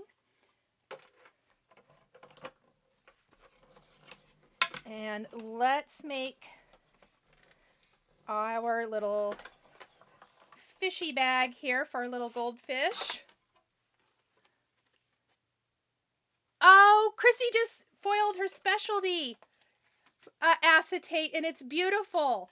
Okay, well, I know what I'm buying this afternoon. What did you use to foil on it, Christy? Like what plate?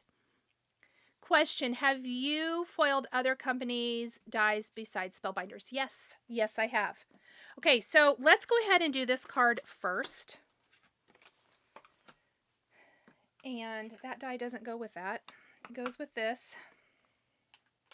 I'm going to go ahead and put all of this together, and let's talk about our card. And try to find my pieces for this too. I love the white on white. The pearl is gorgeous. It is so pretty. It's actually a light blue cardstock. So I foiled my background that we're going to place this on. I don't usually do just a plain background. I love, love, love some sort of interest in the background, but not overpowering. So for this card today, we are going to use the August 2025, yeah, it's the 3D embossing folder. And this one is called Underwater Waltz. And it is really, really cute. It has all these great little fishes in the background. And we're going to add a little texture with some white ink. And then we're going to build with that large die of the month, which again, I think this one was called, Brennan will have to look, Splash Tails. I should remember that. Splash Tails. And we're going to build this on top of there. So that's kind of a couple things we're using. Obviously, we already have our bubble embossing. So let me do a little emboss resist first. I'm going to stick that there.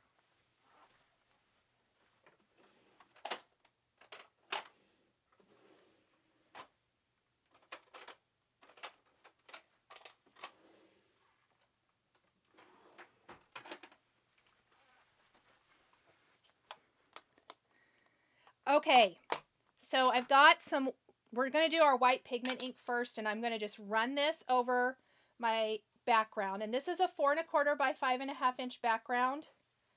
This is my favorite thing lately, is white pigment ink, pardon me, on a embossing folder background. And look at how it picks up the cute little fish and wavy lines. Super simple. I think a little A sparkle splatter would be cute in here too.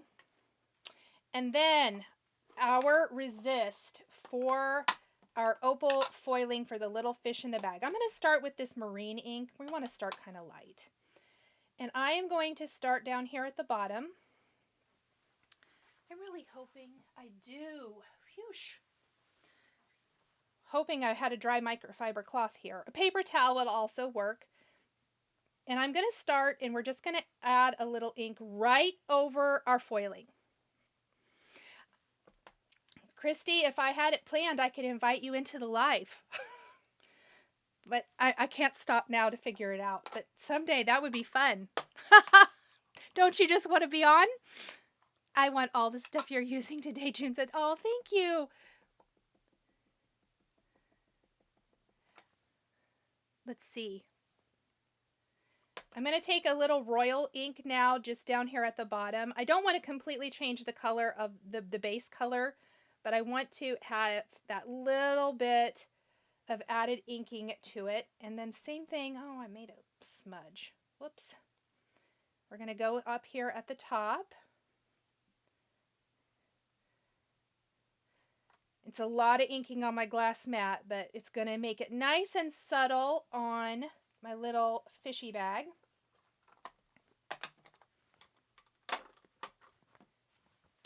And then what we're going to do is I'm going to take my dry microfiber cloth and I'm going to make sure that I buff away, just like you would with embossing, any of the ink that is on top of that foiling. And that really makes our adorable little bubbles pop out. Could even go a little bit darker, I feel like. I'm going to go a little darker. Kind of like how that's looking. So if you wanted to, you could foil on white and with the opal foil and completely change the look of everything going on. Leah says her daughter loves fish, might have to make the garden. Oh, fun! Okay, I'm going to clean up this and then let's put together our little fishy bag. I'm super excited to see this one come to life.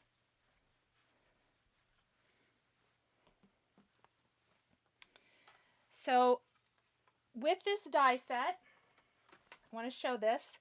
I used this piece to die cut my background, and then I used that same piece and some fog cardstock together to make the frame. So to kind of build the little bag here. We also have like the little piece that goes along the bottom edge. So it looks like there's a little bag there. And then we can also tuck in here at the top if we wanted to kind of make it look. I think I'm not going to use this piece. I kind of want it to look completely filled and full. Not like it's, that's if you want it to look like it kind of stops up there. But I have the whole thing full with little bubbles. So I think we'll not use that one for that. I lost the battle with my Glimmer several years ago and found it a new home. Oh no!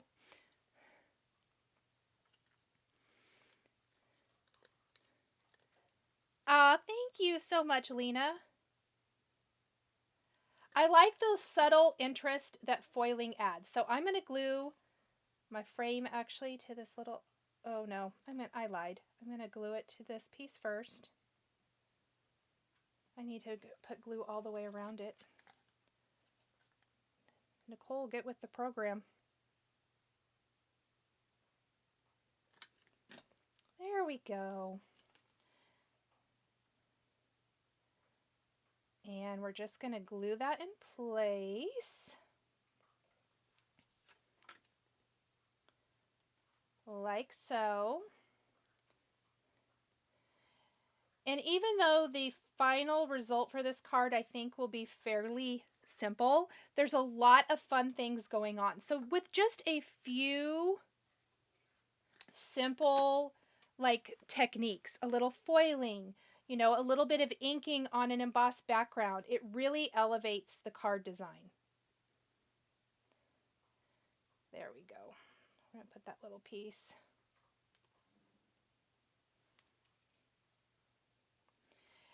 The other thing I love about this set is we can make it look like it's tied. And of course I picked some red cardstock. I'm using a little poppy cardstock for this. And it is a 2-piece, so it looks like the little fish bag has been tied here up at the top. And got a little layering piece. I'm going to hold that up. Look how adorable that is. We've got 3 pieces for our little fish, and then one of my favorite things is I did take a little bit of some ice or shimmer vellum, and I die cut some of the bubbles from our Splash Tails set that we can add to our card. Now before I ink the fish, I did pull out the stamp set that kind of went with this whole August 2025 release, and this one is Paper Splash. And we are going to pick one of the greetings, and I already know we want to do Make a Splash, It's Your Day. I thought that would be cute. And we're just going to stamp and emboss it and die cut it with that little die. But really, really fun. Lynn says I couldn't multitask. Oh, there has been a handful of mistakes, Lynn. That's the fun. I generally like to do one at a time. I really do. But for this, I thought, especially where I was wanting to show a lot of foiling, thought it would be easier to do multiple. Okay, so on this yellow here,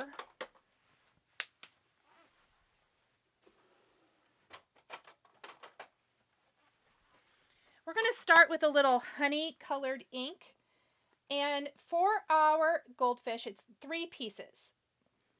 And we've got the lighter piece, the darker base, and then we've got all of our little fins and or flap. I don't even know what the fish things are called. Whatever. We're going to build it. Fins, maybe. So I'm going to take my honey ink and we're going to add a little shading. So over the beeswax cardstock, just going to go in. Kind of go right here, give it some nice depth and dimension. It doesn't have to be super in depth. And then on the darker yellow, where I don't think the honey is going to show up quite as well, I'm actually going to use just a nice brown. They're called fins. Yes, thanks. Brendan is here. He's probably like, wow, my mom is so smart. Did the gem to the top of your glue press come off? Oh, it has before, yes. But then I got a new bottle or a new tip thing for it. But yeah, mine's come off before. Okay, so I'm going to use a little bit of this gingerbread. And I'm going to tap a little bit of it off because I don't want to full on do browns. But I do love some browns for the shading portion because I just think they show the depth and dimension nicely.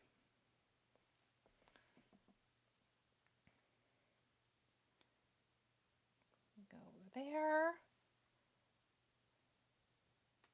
There we go.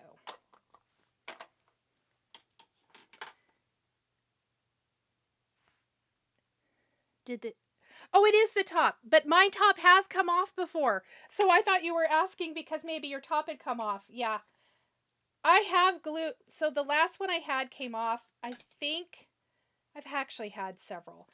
One came off, I glued it. The other one came off and I was like, I don't care. And then this is my newest one.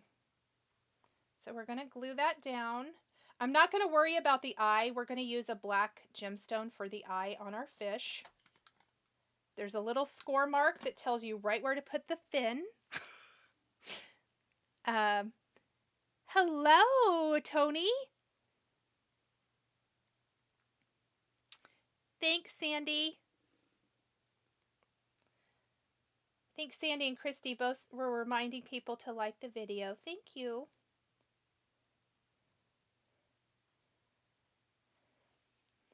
And then that's what it's going to look like in here. So fun. So I'm actually going to glue this directly on, and then we're going to pop up our little goldfish bag.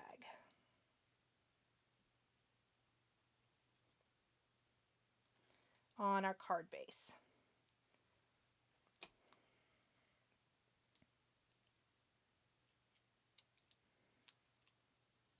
I think what we're going to do is go ahead and add some extra little bubbles out here just for fun. Let's make sure that's going the right direction. That's not. It's upside down. That's right now.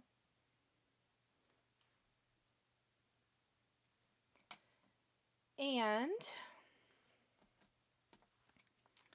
we're going to grab some foam squares. Yay, Donna, I love that. Did you know the little peg on the glue press holder fits the lid of your bottle? Yes, I do. It falls off though. Mine falls off all the time. Oh, I guess if you stick it down, it can stay put. There you go.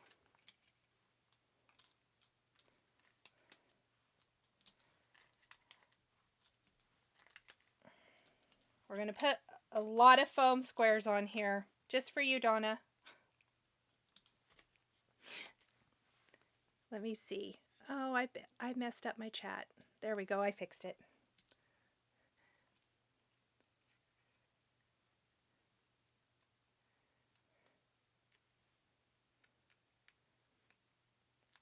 Here's, let's see. Oh, that's a great tip. Donna says when she is foiling and the foil maybe leaves a little area or whatever, she has metallic gel pens that she uses to fill in, and you can't tell at all. That is awesome. That is a great tip. Thank you, Donna, for sharing that. Hopefully that will help somebody. So maybe you don't have to throw away one of your foiled projects, die cuts, backgrounds, whatever, if it doesn't turn out just perfect.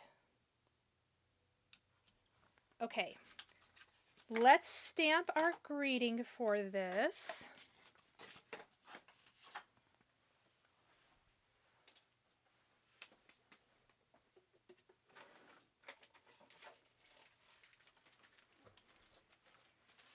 And also give our little fish a little eye. I'm going to use one of these Fashion Jet Black pearls. Onyx pearls from Pretty Pink Posh are also good. This one is from Spellbinders, and they're the little self-adhesive sticky ones. The eye makes the fish, and you know what the fish needs, what the eye needs. I'm sure everybody can guess. Oh, thank you so much, Janie. Oh, Christy, 100%. I was completely thinking Finding Nemo as I was working on this. I like that idea. Be great for a little one that likes it. I think our little fish needs some little eyelashes, don't you guys think? I do. I thought it needed a couple little eyelashes. And I also think, we'll see if this shows up. We're going to give a little, yes it does, a little pink cheek. Why not? It's our card. We can do what we want. It doesn't have to be realistic. Okay, I'm going to take my greeting now, and I bet I used that black cardstock I was going to use for foiling. Oh, we'll use this. I always have scraps. We're going to do a stamp and emboss on some black cardstock. I think the imperfect foiled or stamped areas are the universe telling me I need to embellish there. Ginger, I agree with that statement 100%. I usually feel like it is that we're going to cover it up. We're going to add something on top of it, some sort of a die cut or something, you know, maybe we creatively trim that off. The sentiment goes there. One of those things. Yes, I love that. Aw, thanks, Sandy. I am now obsessed with glimmering on acetate. I'm sure you are shocked. We are not shocked, Christy. I'm super excited to try this now. I tried it once with a acetate that was supposed to be heat resistant, and I did not think the results were great. So I'm very excited to try this product from Spellbinders, and I'm sure they wouldn't have released it if they hadn't tried it to make sure that it worked really well. Oh, that's not very good.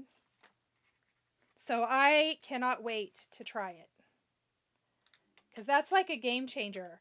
Shaker windows that have acetate or have foiling on the acetate, that would be adorable.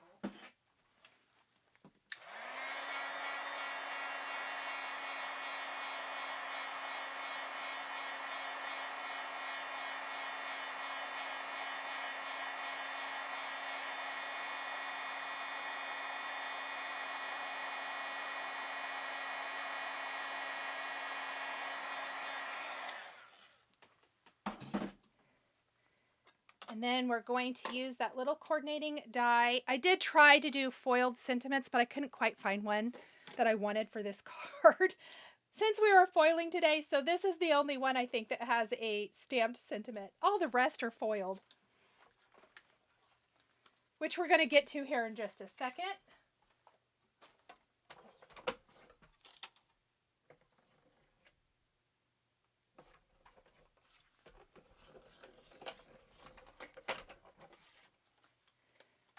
And we can maybe even put it, we'll see, we're kind of thinking, I was going to put, yeah, we're going to put it down there. Oh, thank you, Susie. I'm glad you like it. Could I have more sheets of foam adhesive that are half used? How did that even happen? I've been wanting a foiling system and was going to purchase the Anna Griffin Guild because I have the Impress, but the reviews were not good so far. I have not heard anything about it, so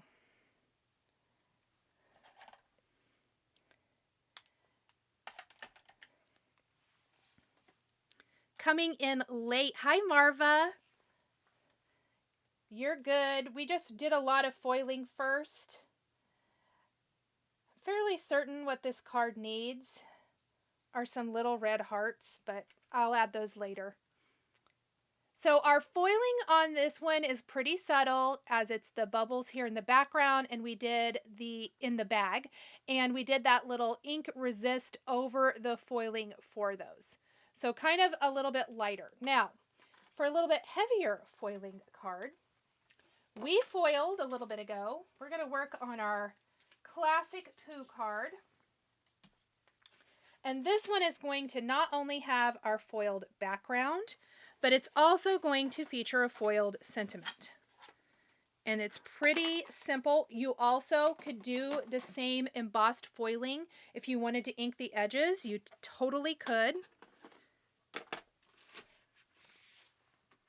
we're going to grab I'm trying to find the dies that go with this. If only I could... This one goes to this. Where's the other set? Oh, there they are. I was like, they couldn't have gone far. I kept them close. What is the name of the sentiment you are using? I just realized I picked this die set. For which one? Was it for this card right here, Anna? This set was called, I want to say, Paper Splash. If that is not the one that you're asking about, I can tell you the name of that too. So what we're going to do is I'm going to go ahead and die cut all my greetings. Yes, Tony, just jump in and do it. And really, I know someone mentioned this earlier. It is, the more you play with it, the better the results. So if you do kind of like we were doing at the beginning of the live today, where you just grab a bunch of things and maybe don't yes, I had a few cards in mind, but you might not. Just make some things. You will find the products to put on top to make cards, even if it's just a simple sentiment, or maybe it's a little floral arrangement in a sentiment, whatever the case may be. Yes, paper splash is what that one's called.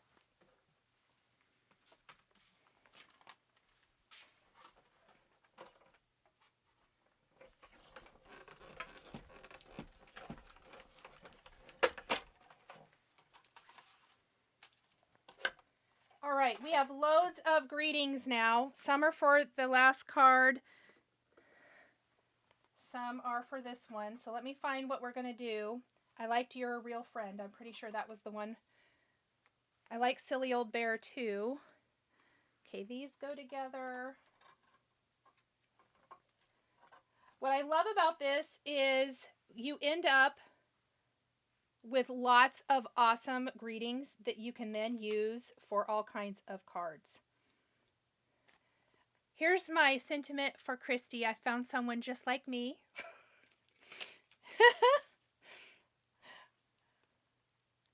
Okay, so I'm going to move all of these out of the way. We'll save all of these other ones. I like to make the most of my die cut time. So I try to die cut a lot. Oh, nope, that goes up there. All right.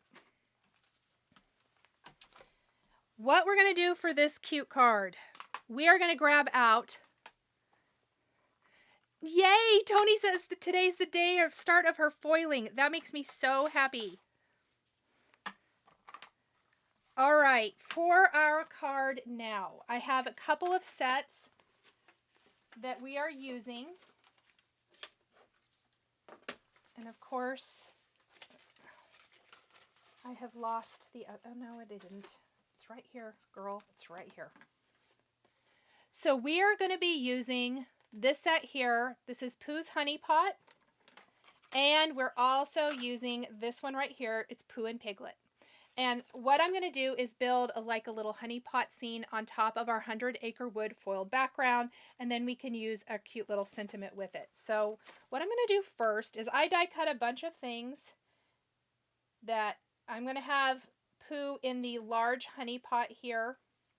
And then I've got several of the smaller ones that we're going to place around.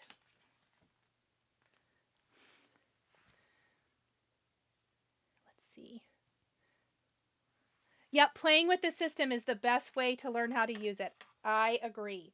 So what we're going to do is let's go ahead and build Pooh and the honey pot first, because these are our biggest items and we kind of need to work everything else around that.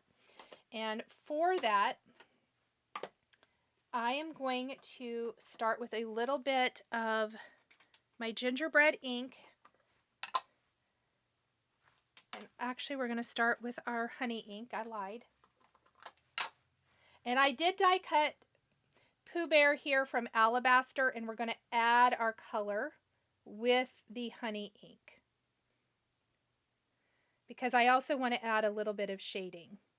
And for this, a lot of times I say I'm not going to completely cover up the base cardstock color, but we really will be for this. You could start with white as well. But I wanted him to have that classic Pooh Bear kind of coloring and look. I'm finishing up a few cards that I started earlier. I know once I start this afternoon, I will need more foils and press plates. That's always the thing, isn't it? You start something and then all of a sudden realize you need more. Well, I think we're all going to be going and getting that heat-resistant acetate from Spellbinders. So we can also foil on those acetate sheets. I cannot wait. Now, I am not using the legs for my Pooh Bear here. We're only going to use the arms because we're going to have him popping out of this large honey pot. But he does have legs. There's lots of different ways to put him together and use him. One of my favorites is like him laying on his back with all four of his legs holding a honey pot. I think that one is really cute. Just have fun with it. And of course, there's Eeyore, Piglet, Kanga and Roo, the owl. There's the whole collection, and they're so adorable. I feel like I need gingerbread in my life. You do. Okay, I'm going to take a little bit of the gingerbread now over the top of the honey. And for this, obviously, our classic Pooh is going to be the focal point. So I am spending that time to really make sure I have him inked the way I want him to look.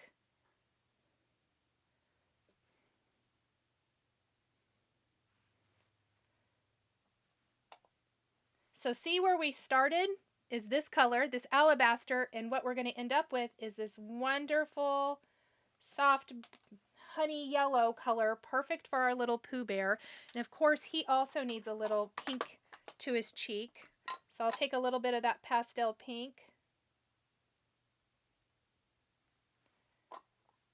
Give him a little character. I love the trays you're using to put your dies in. They are always on my desk. No more losing all my little bits, Tanya says. The craft stacks from Spellbinders are the best thing. I agree. They're so, so good. All right. Oops. Let's go ahead and do his arms. We don't need an armless Pooh. Almost forgot. And that amused my help. Oh, that would be bad. Because how is he going to hold on to all of the extra stuff here? So we're just going to go in. Again, just going to add that nice gingerbread shading. Any kind of brown really is going to work here. Whatever nice softish brown color. I just have the gingerbread out, so that works great. I love the multiple sentiment dies in one cut. You collect a huge stash of sentiments quickly. Yes, and especially, let's say you want to take this whole classic Pooh collection and you're going to create a bunch of cards. Maybe you need some new baby cards. Maybe you just want some fun friendship cards, little kid cards, whatever. I mean, I kind of like the Pooh cards for anything, but you're going to do a big crafting session with one group of whatever. What is great about that is then you end up with multiple sentiments that you can use for a variety of different cards, and I love that too. Instead of having to like kind of look for the right set with the right greeting, I love to have multiples.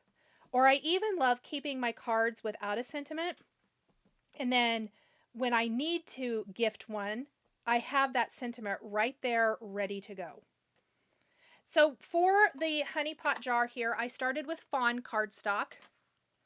And this is the one where we got our little honey label for that we glimmered. And I'm just going to take a little bit of my gingerbread ink. There might be a little bit of the honey ink in there too. I want it to be a little more gingerbready. Just to kind of grunge it up a little bit. For this, I'm not necessarily going to change the whole color of my little label.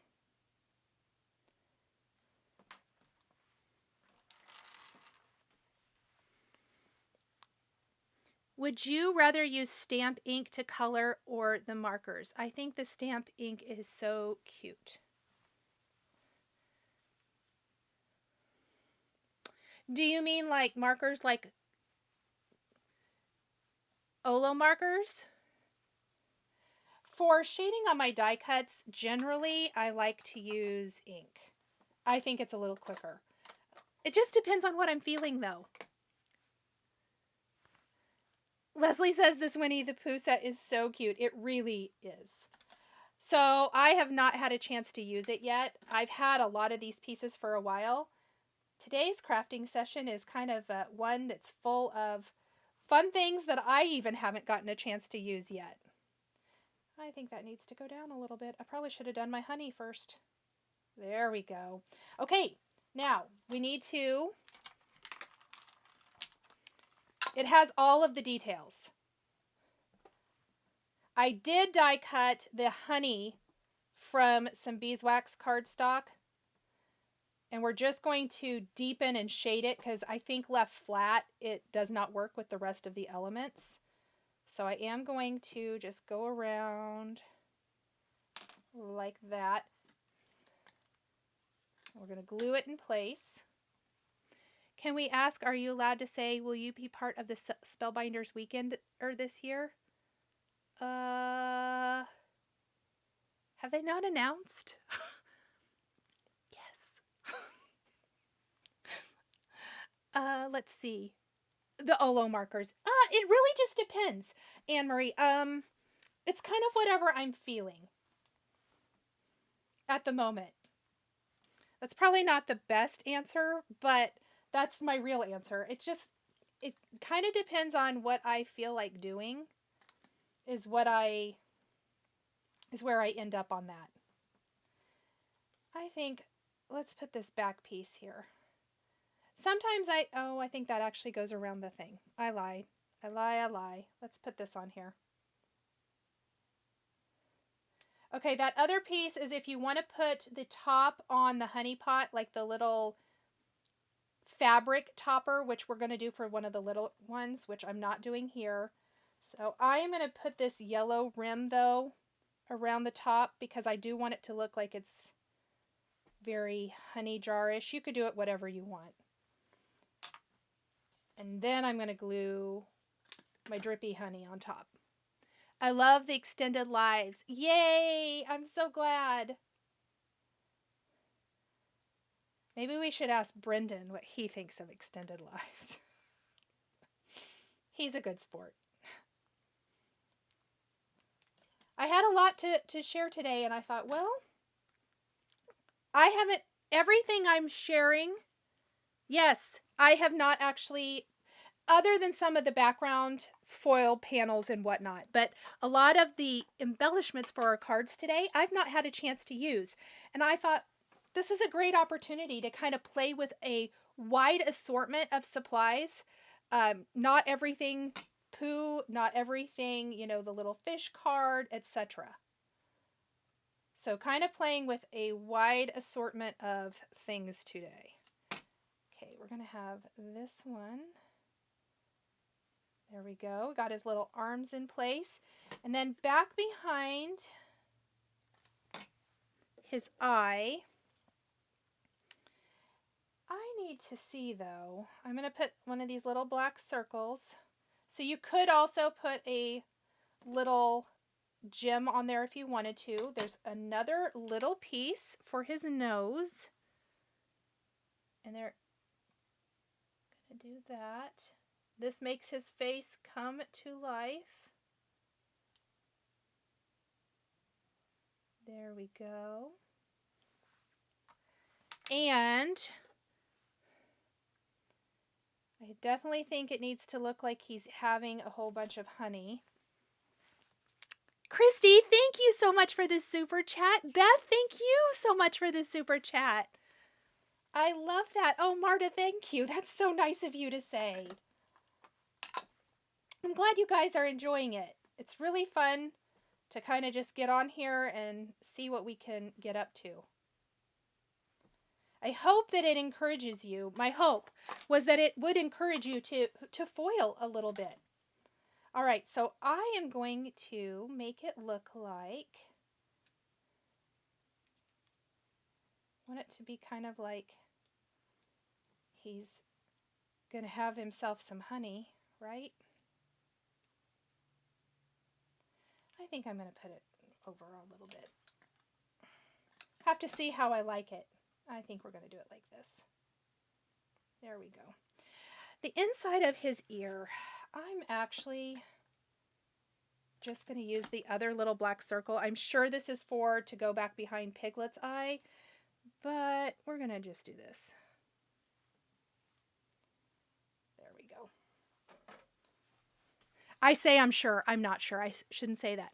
I haven't used all of my Pooh products yet. Now I'm really looking forward to it. Oh, how fun. How adorable is that? Isn't he just the cutest? All right. I need to use a little rubbing alcohol to clean up a little bit of this ink. We have a few more pieces for this, but I want to kind of look at my background and get a game plan. And then we'll finish putting it together. Now this panel is slightly smaller than A2. So what my plan is to take one of the bigger nested postage is what we're going to put on the outer part of this. And then we're going to just kind of add some little sentiments. I'm kind of thinking I wish I would have done these on a different color. How do we feel about foiling some more? We might. Let's go ahead and build the rest of our honey pots first, and then we're going to come back to that. In my mind, that was a good idea, but in actuality, sometimes it doesn't work out that great. The other thing I love from this set is there is the cutest little bee that we're going to include, and I've got some little vellum wings in here as well. Let's get both of those. I've got all the sizes of the honey pots as well because I used them from both sets. We've got drippy honey all over the place. I have been lurking in the background. I bought my Glimmer a year ago and have not used it. That changes once I clear my studio. Yay! I love that. Nikki says Pooh is her all-time favorite character. I love that too. Yay!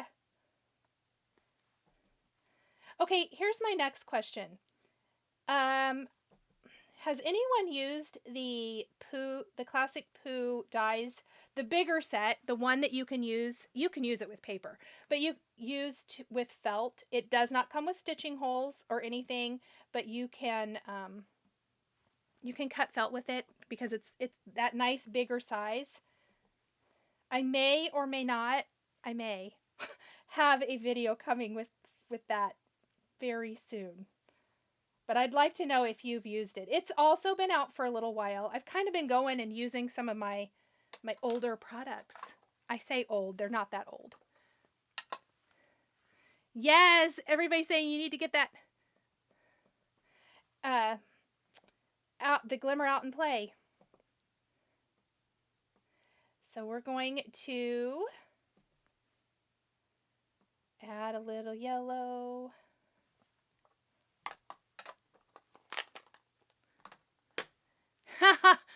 June says no need to clean up your work surface. Go ahead. She crafts in a 2 by 2 inch work surface.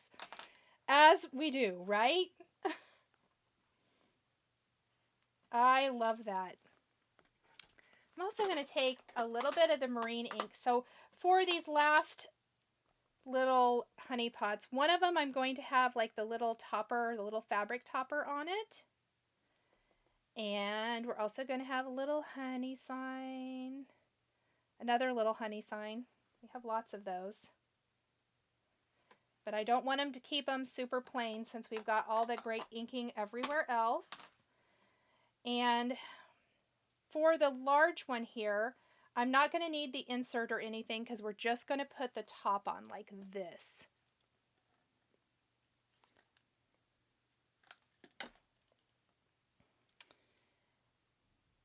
I'm thinking I want my sentiment on black cardstock instead. Really wish I would have thought that through, but there we are.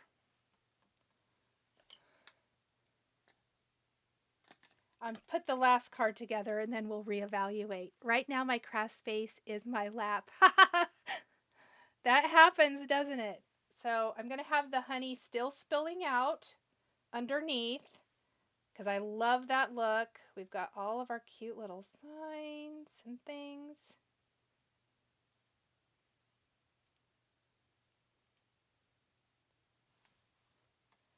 My fingers are getting kind of messy. Maybe let's use some tweezers. And then we have the little, all the little details so well thought out here for how all of this goes together.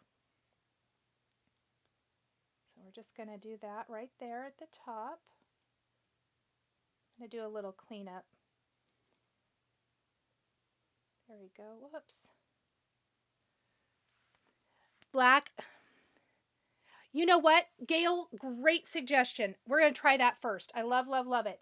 Gail suggested I do a black shadow underneath these, so it just kind of helps them pop up. We're definitely going to try that first. Thank you. So we're going to have our little, I like the honey pots, don't you guys? They're looking really good with this. I like the combination of them. I decided instead of doing more of the critters, even though that would be really fun, and I love that there's all the options, that we were just going to have multiple little honey pots on this card.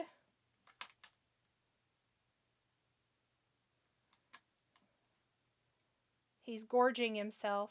So I love the Winnie the Pooh episode where he gets stuck in the tree. That's always been one of my favorites. I don't know why, but I do love it. Let's go ahead and put this back behind.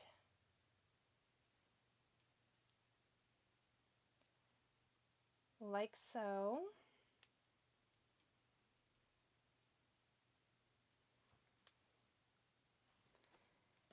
Lots of little honey. And then the bee is going to be our fun little unexpected detail. Oh, Lynn, thank you so much. I love it. Thank you so much for the super chat. Let's see. Oh my gosh, stop it. June says that's adorable. Isn't it fun? So one of my favorite things, and it worked out well for the live today, is when you kind of maybe start with a bunch of the random things and then you start bringing it all together to make a card.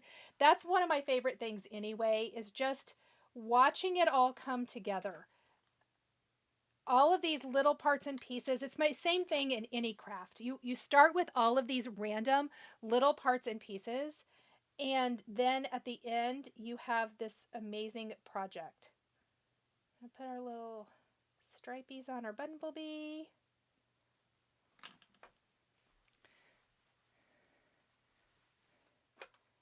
We are going to put our little vellum wings back here.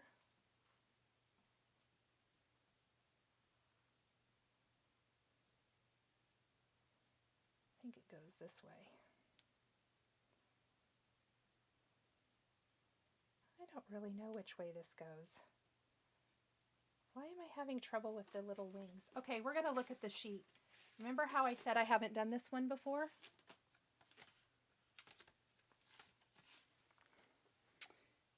Oh, they go on top.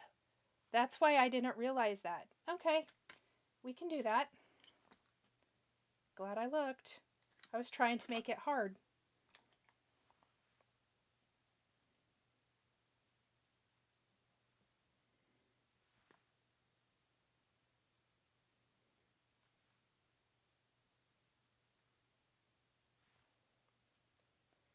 No need in making it harder than it needs to be. All right. In my mind, the wings went back behind. Use glossy accents or Nouveau drops on the honey. Oh, yes. That's a good idea, too. Okay. Great idea. Look at our little bee, which I thought would be cute up here. Let's grab that die and some black cardstock, and let's try that great suggestion to just do a little shadow here.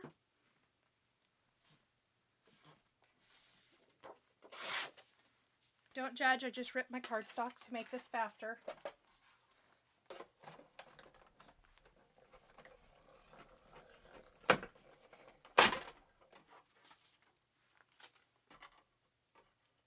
All right. So a quick hack and a great suggestion was to just die cut these again, just from cardstock. And then we're going to pop them up. So it's going to provide a little shadow effect. And I think that might make it pop, and then I'll pop them up. I still feel like they blend into the background too much. Okay, we're going to reevaluate that later. I'm going to put everything on my card, and then I'll come back to this at the end because I really want to get to that last card. I'm thinking I might foil with the white foil on black cardstock with these. is what I think I want to do. I can't get it out of my head. Judge you never. Oh, I just meant don't judge that I am just ripping up my cardstock to make it go fast. Oh well. Does the foil resist ink like embossing? Yes, Michelle, it does. I did that here a little bit ago with the first card I shared. This one. The bubble background, we foiled it with opal foil on a really light blue cardstock, and then we inked over it, and it resists beautifully. It's such a good look. Oh, Shirley said the grandbaby made her buy it. I like it. That's awesome.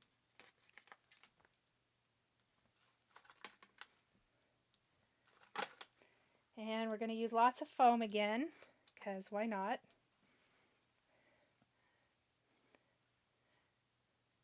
Catching alive by accident, Anne says. That's funny.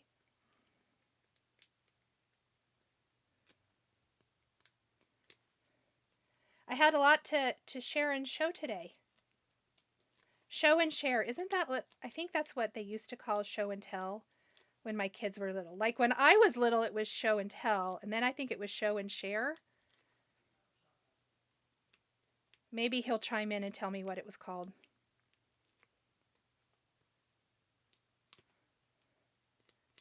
Since one of mine is it here in the chat. All right, we're going to put our little Pooh Bear here.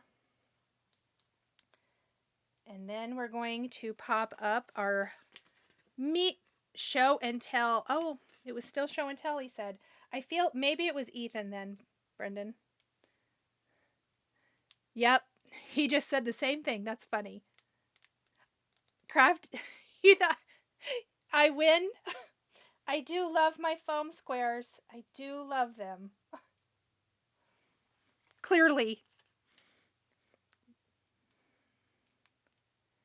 What if you foil black on an ink blend brown? I could.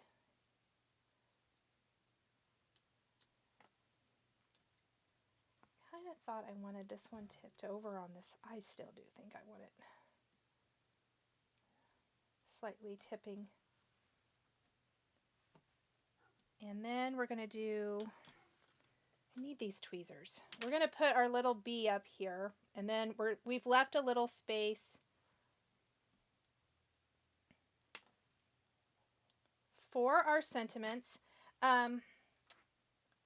Okay, the other thing that your sand eraser might be good for, I've got a little bit of goopy glue. I'm just going to gently, it's kind of dried a little bit. I'm going to do that to get rid of it. That is going to drive me crazy. Clean that up. There we go. Okay, so other than our mat for this and our sentiments, which we will come back to here, we'll reevaluate here in just a minute. I'm going to put my greetings with this, though. That little guy is close to being done. I'm going to actually warm my glimmer up, and we're going to cut out the mat for that.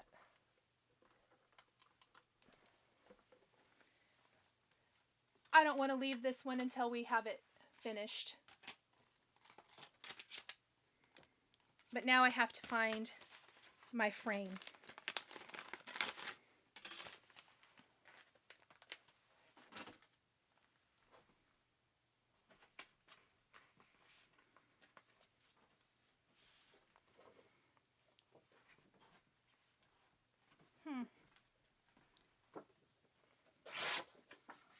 Thought I had one, but guess not. This card is so cute. Thank you. Oh, thanks, Brenda. I'm glad you like it. So who's just joining in? Some of you might just be joining.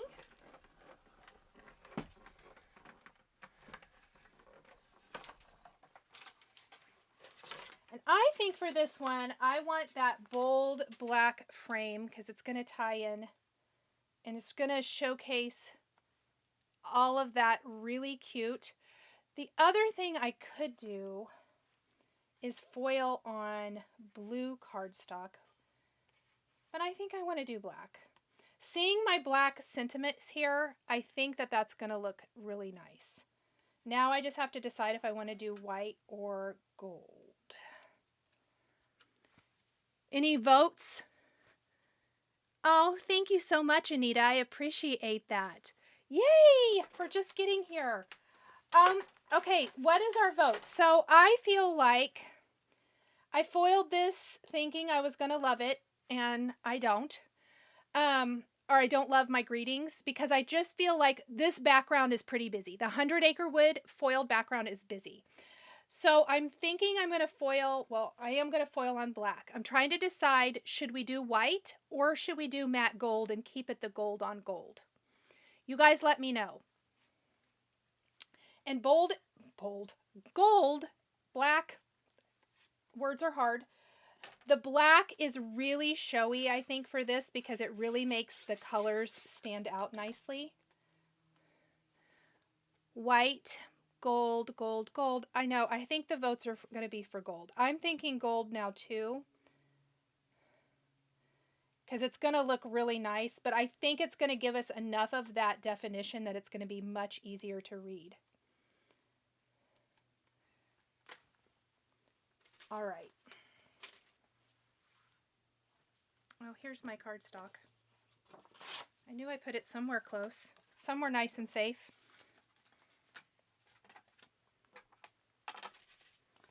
And now I have to find my greetings again, and I literally, there they are. I was going to say, I did not put them very far. I was afraid of this. All right, we're going to redo these.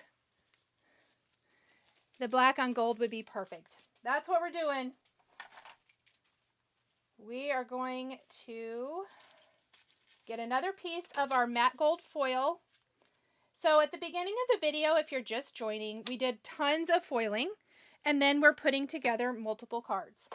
And so I'm just making a small shift and adjustment for this one because I didn't love, and I'll save them because they will totally work for other cards. There's lots in this collection of classic Pooh from Spellbinders. So those greetings will work on a lot of different cards, just maybe not one that has such a busy background, and probably not one that is alabaster in color. Let's see. Gold on black for the win. All right, so we are going to, while we're waiting for that to warm up, we're going to grab out our last products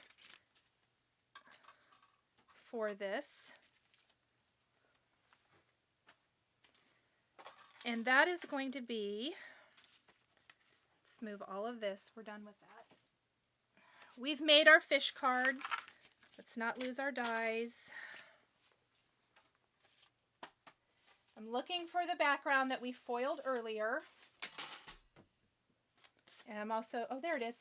It's right here. So we foiled the Luxe Damask earlier. And we're actually going to die cut it, I believe. And we're going to use this handy dandy magnetic wand to pick up all the things I dropped on the floor that are magnetic.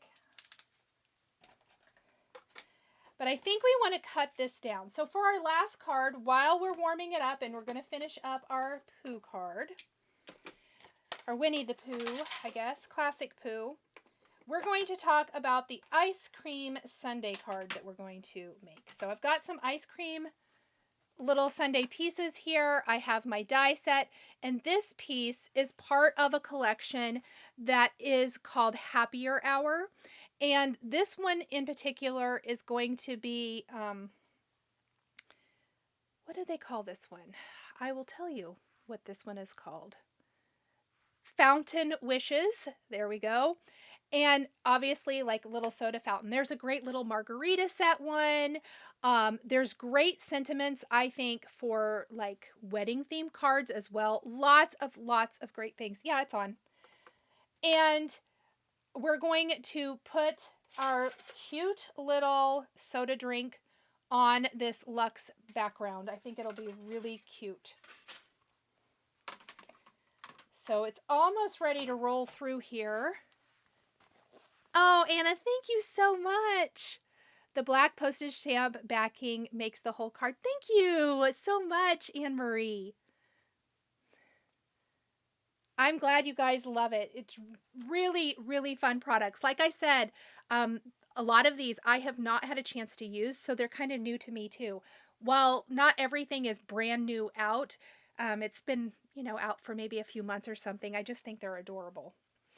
I think it came out before Christmas time, if I'm not mistaken. No, not more things I need, June said. I know. I told you guys 3 completely different cards today. I just thought it would be nice to showcase the elements in 3 completely different card ways. Because foiling can be used for anything.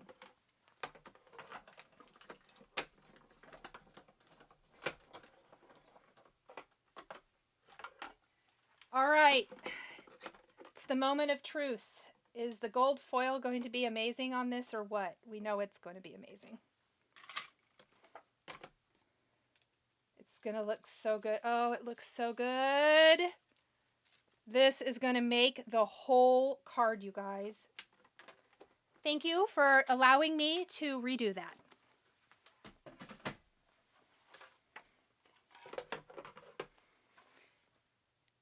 Oh, thank you, Leah. That's so nice of you. I appreciate it. I'm glad you guys like the long lives, and I know sometimes you have to pop in and out, or maybe you get to watch the replay later. All is good. I appreciate it. So we're going to line this up. Oh, I'm so happy. This is going to look so good.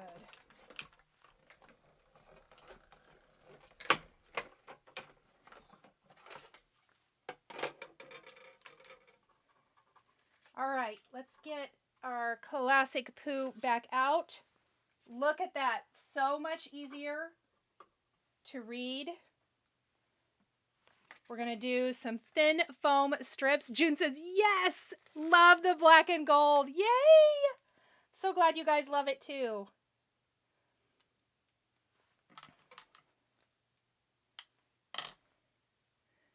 The fountain die set is on your wish list. I chose the margarita first set. Or you chose that margarita set first. Yes. I almost did that one. And then I kind of knew I wanted to do the colorway I did.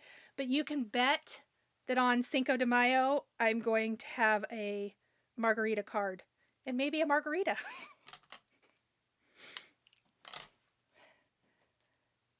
Probably before then too. What black paper did you use? Great question. I used the Raven cardstock from Spellbinders.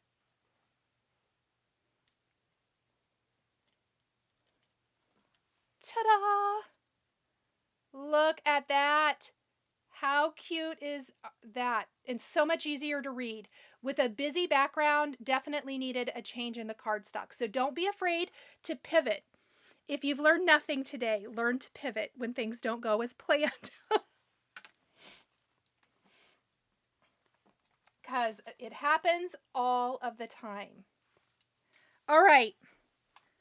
Let's do a little fountain card, shall we? Oh, I forgot my little drippy honey.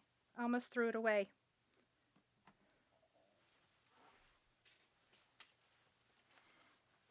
In fact, let's not forget this.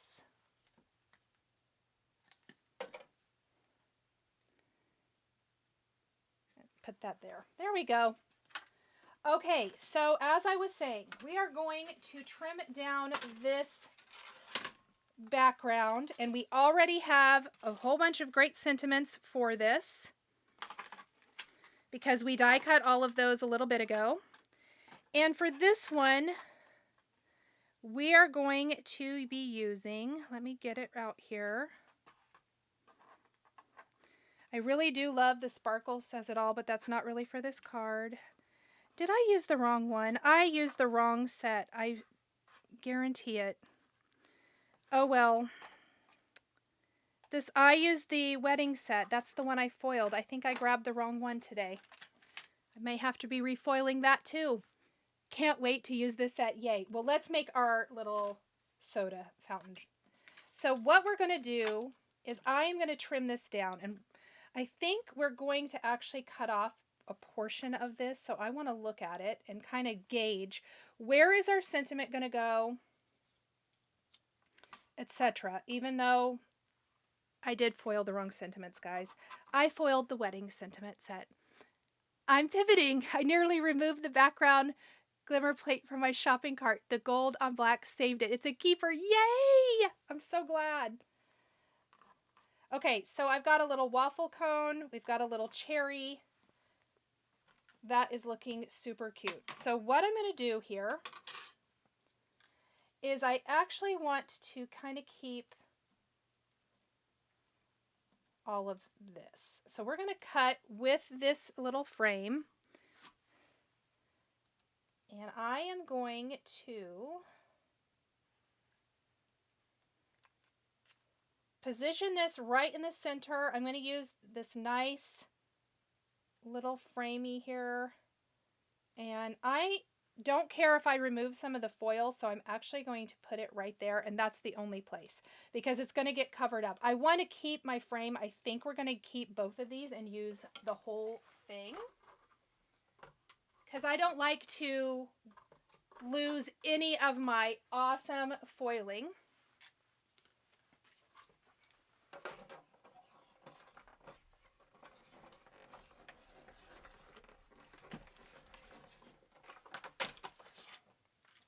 And I do want to show you, so the tape will pull up the foiling. That's why you never want to do it on something you're using, because it'll, see how it removed the foiling from that area, and it's on my tape.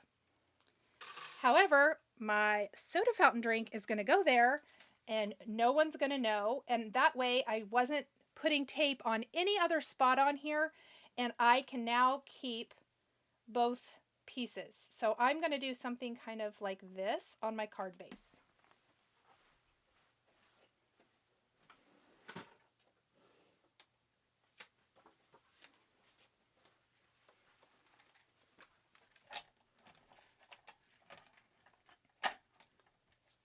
Okay, don't know where my bone folder is. It's in there. Yeah. Wonder if the vinyl would work with the glimmer. Has anyone tried? If anybody has tried, let me know. I do not know. I've not tried that.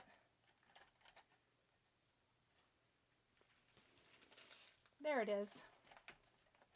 It just was hiding back behind pins and stuff. Okay, so the first thing we're going to do is we are going to use our frame as a guide. And I think this needs... My card base looks like it's maybe a little tall. No, it is. It's a little off. So I'm just going to trim off a tiny bit because I don't want that white to show. There we go. So we're going to use our frame just as a guide for just a minute. And we're going to put the insert, we're going to inlay that, and then we're going to pop our frame up with some foam. So we've got this like that. And that's perfectly placed then.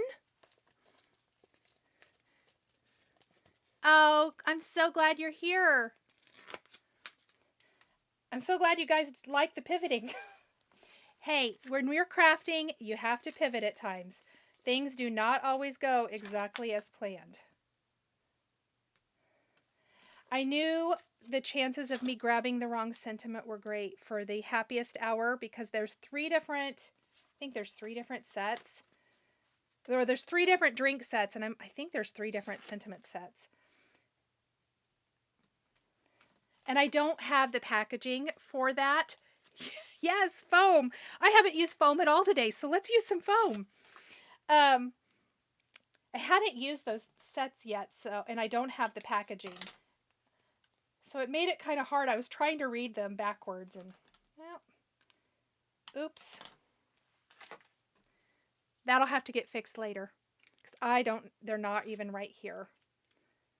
I know where they are. They're out on my kitchen counter. Somewhere.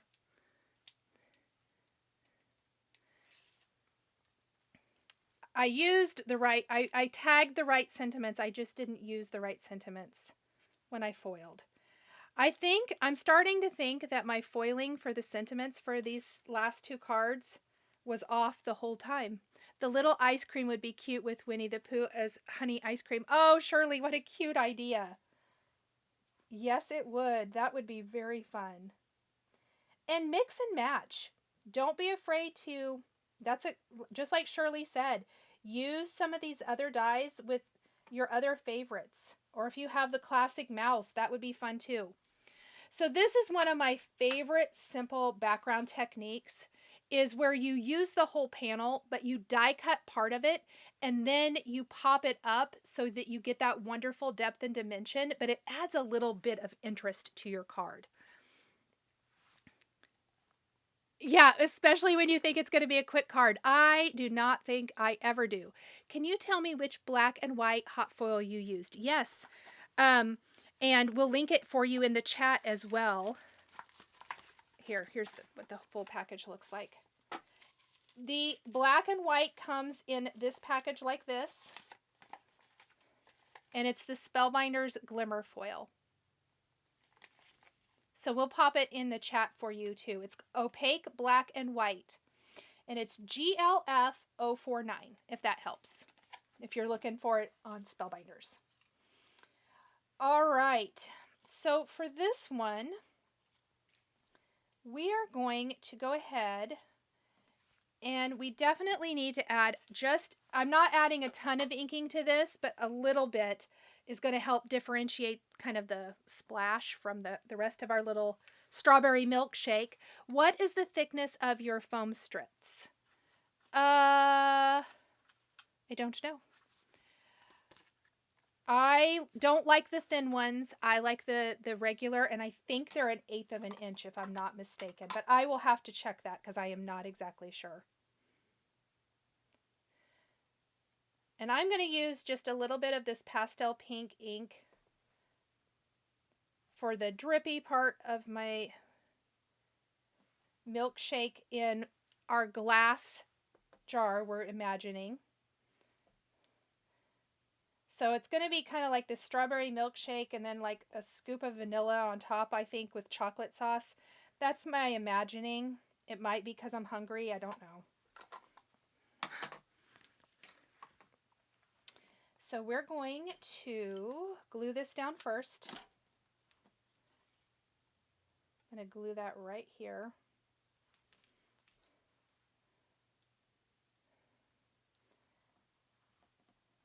And then I'm going to glue, did I really? Yes, I want to do this one here. So back behind this portion, I probably could have done the dripping on the outside, but I think I like it better in. What kind of vinyl? Oh, Tony's wanting to know about the kind of vinyl that was asked about earlier. So if you have a certain kind of vinyl that you are using, let us know because that might help answer the question if somebody knows the answer to it.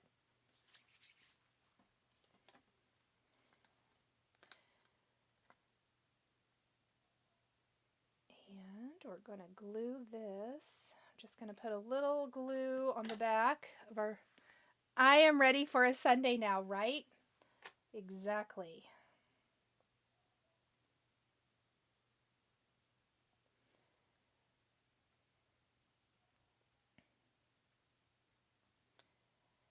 And I'm going to put it like this, I think.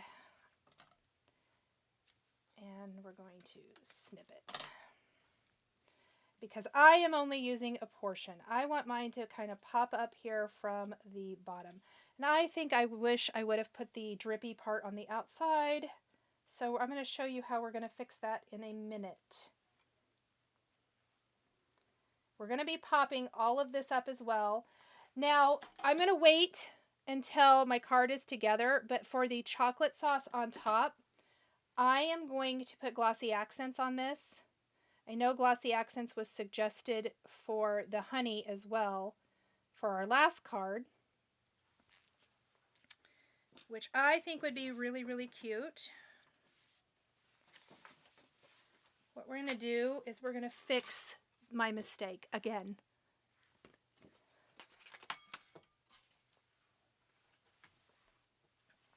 I think we're going to try this on the outside. I think that's probably how it was intended, and I did it wrong.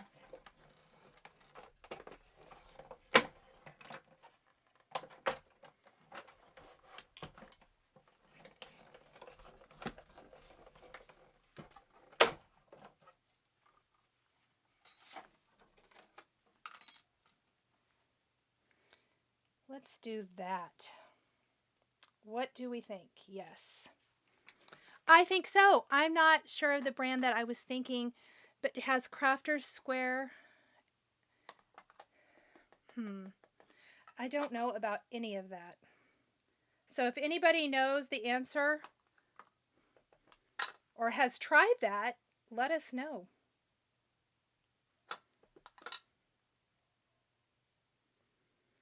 All right, had to add a little bit more ink to this since I'm going to completely cover this up, and I think it's going to look better on the outside. Looks good enough to eat, Brenda said. Hi, Donna.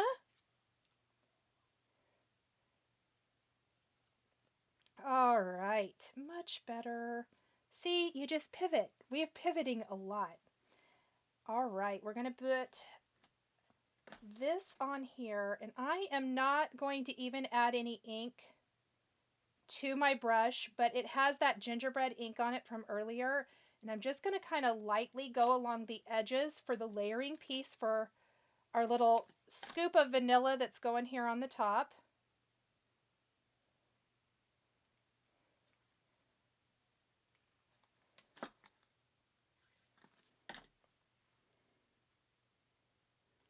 We're going to pop that on there. Okay.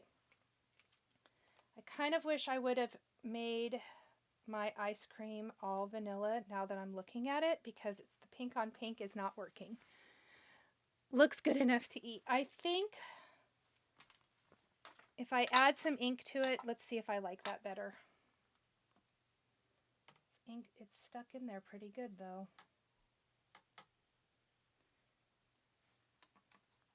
I just need to darken up my base color because I used chiffon for my strawberry milkshake or sundae or whatever we got going on here. And I also used chiffon for my background. So we're just going to add a little ink and see if I like it.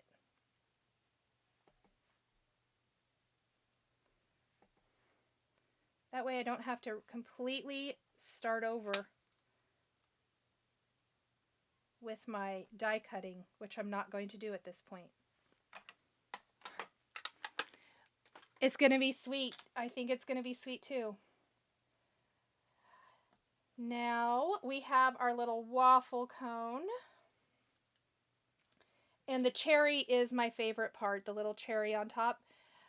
There are some other things I did not get die cut for this that I think now, I wasn't exactly sure how big this card was going to be. There's a cute little bird in this set and balloons. And I do think we're going to add, I'll add off camera, a few extra little things. But we're going to put this little waffle cone back behind here, like so. It's the first thing. I've got this adorable tall bendy straw out of some poppy cardstock. And the pops of red are really going to help on this, I think, too. We're going to put that back behind there. And then, of course, we have our darling little cherry. And there's a cute little stem for this too. And if you've ever seen me do this before, or haven't seen me do this before, I like to kind of gently use like a piercing tool to open up the little opening.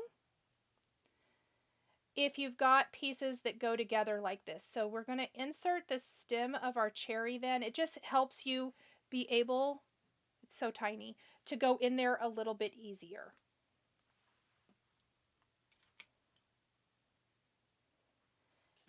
And we're going to put a little glue on the back of our little cherry too. And that's going to go right there. So our Sunday is coming together. And June says, why do I crave Dairy Queen? Right? Okay, so then, I'm sure everybody's guessed, we've got to pop this up.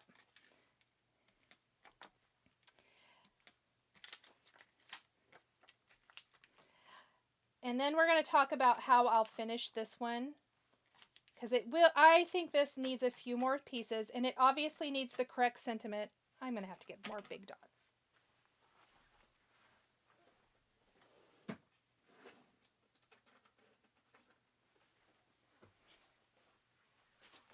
I don't want to pull off a million of those little squares. I don't know what I was thinking. I'll get the right sentiment set and I'll finish foiling it. And I'll share pictures on Instagram and on my blog and all of that good stuff. But definitely grab the right sentiment stamp set or BetterPress, press and foil, whatever, set to go with your drink. Because I accidentally picked the wedding one, which the wedding set is super cute.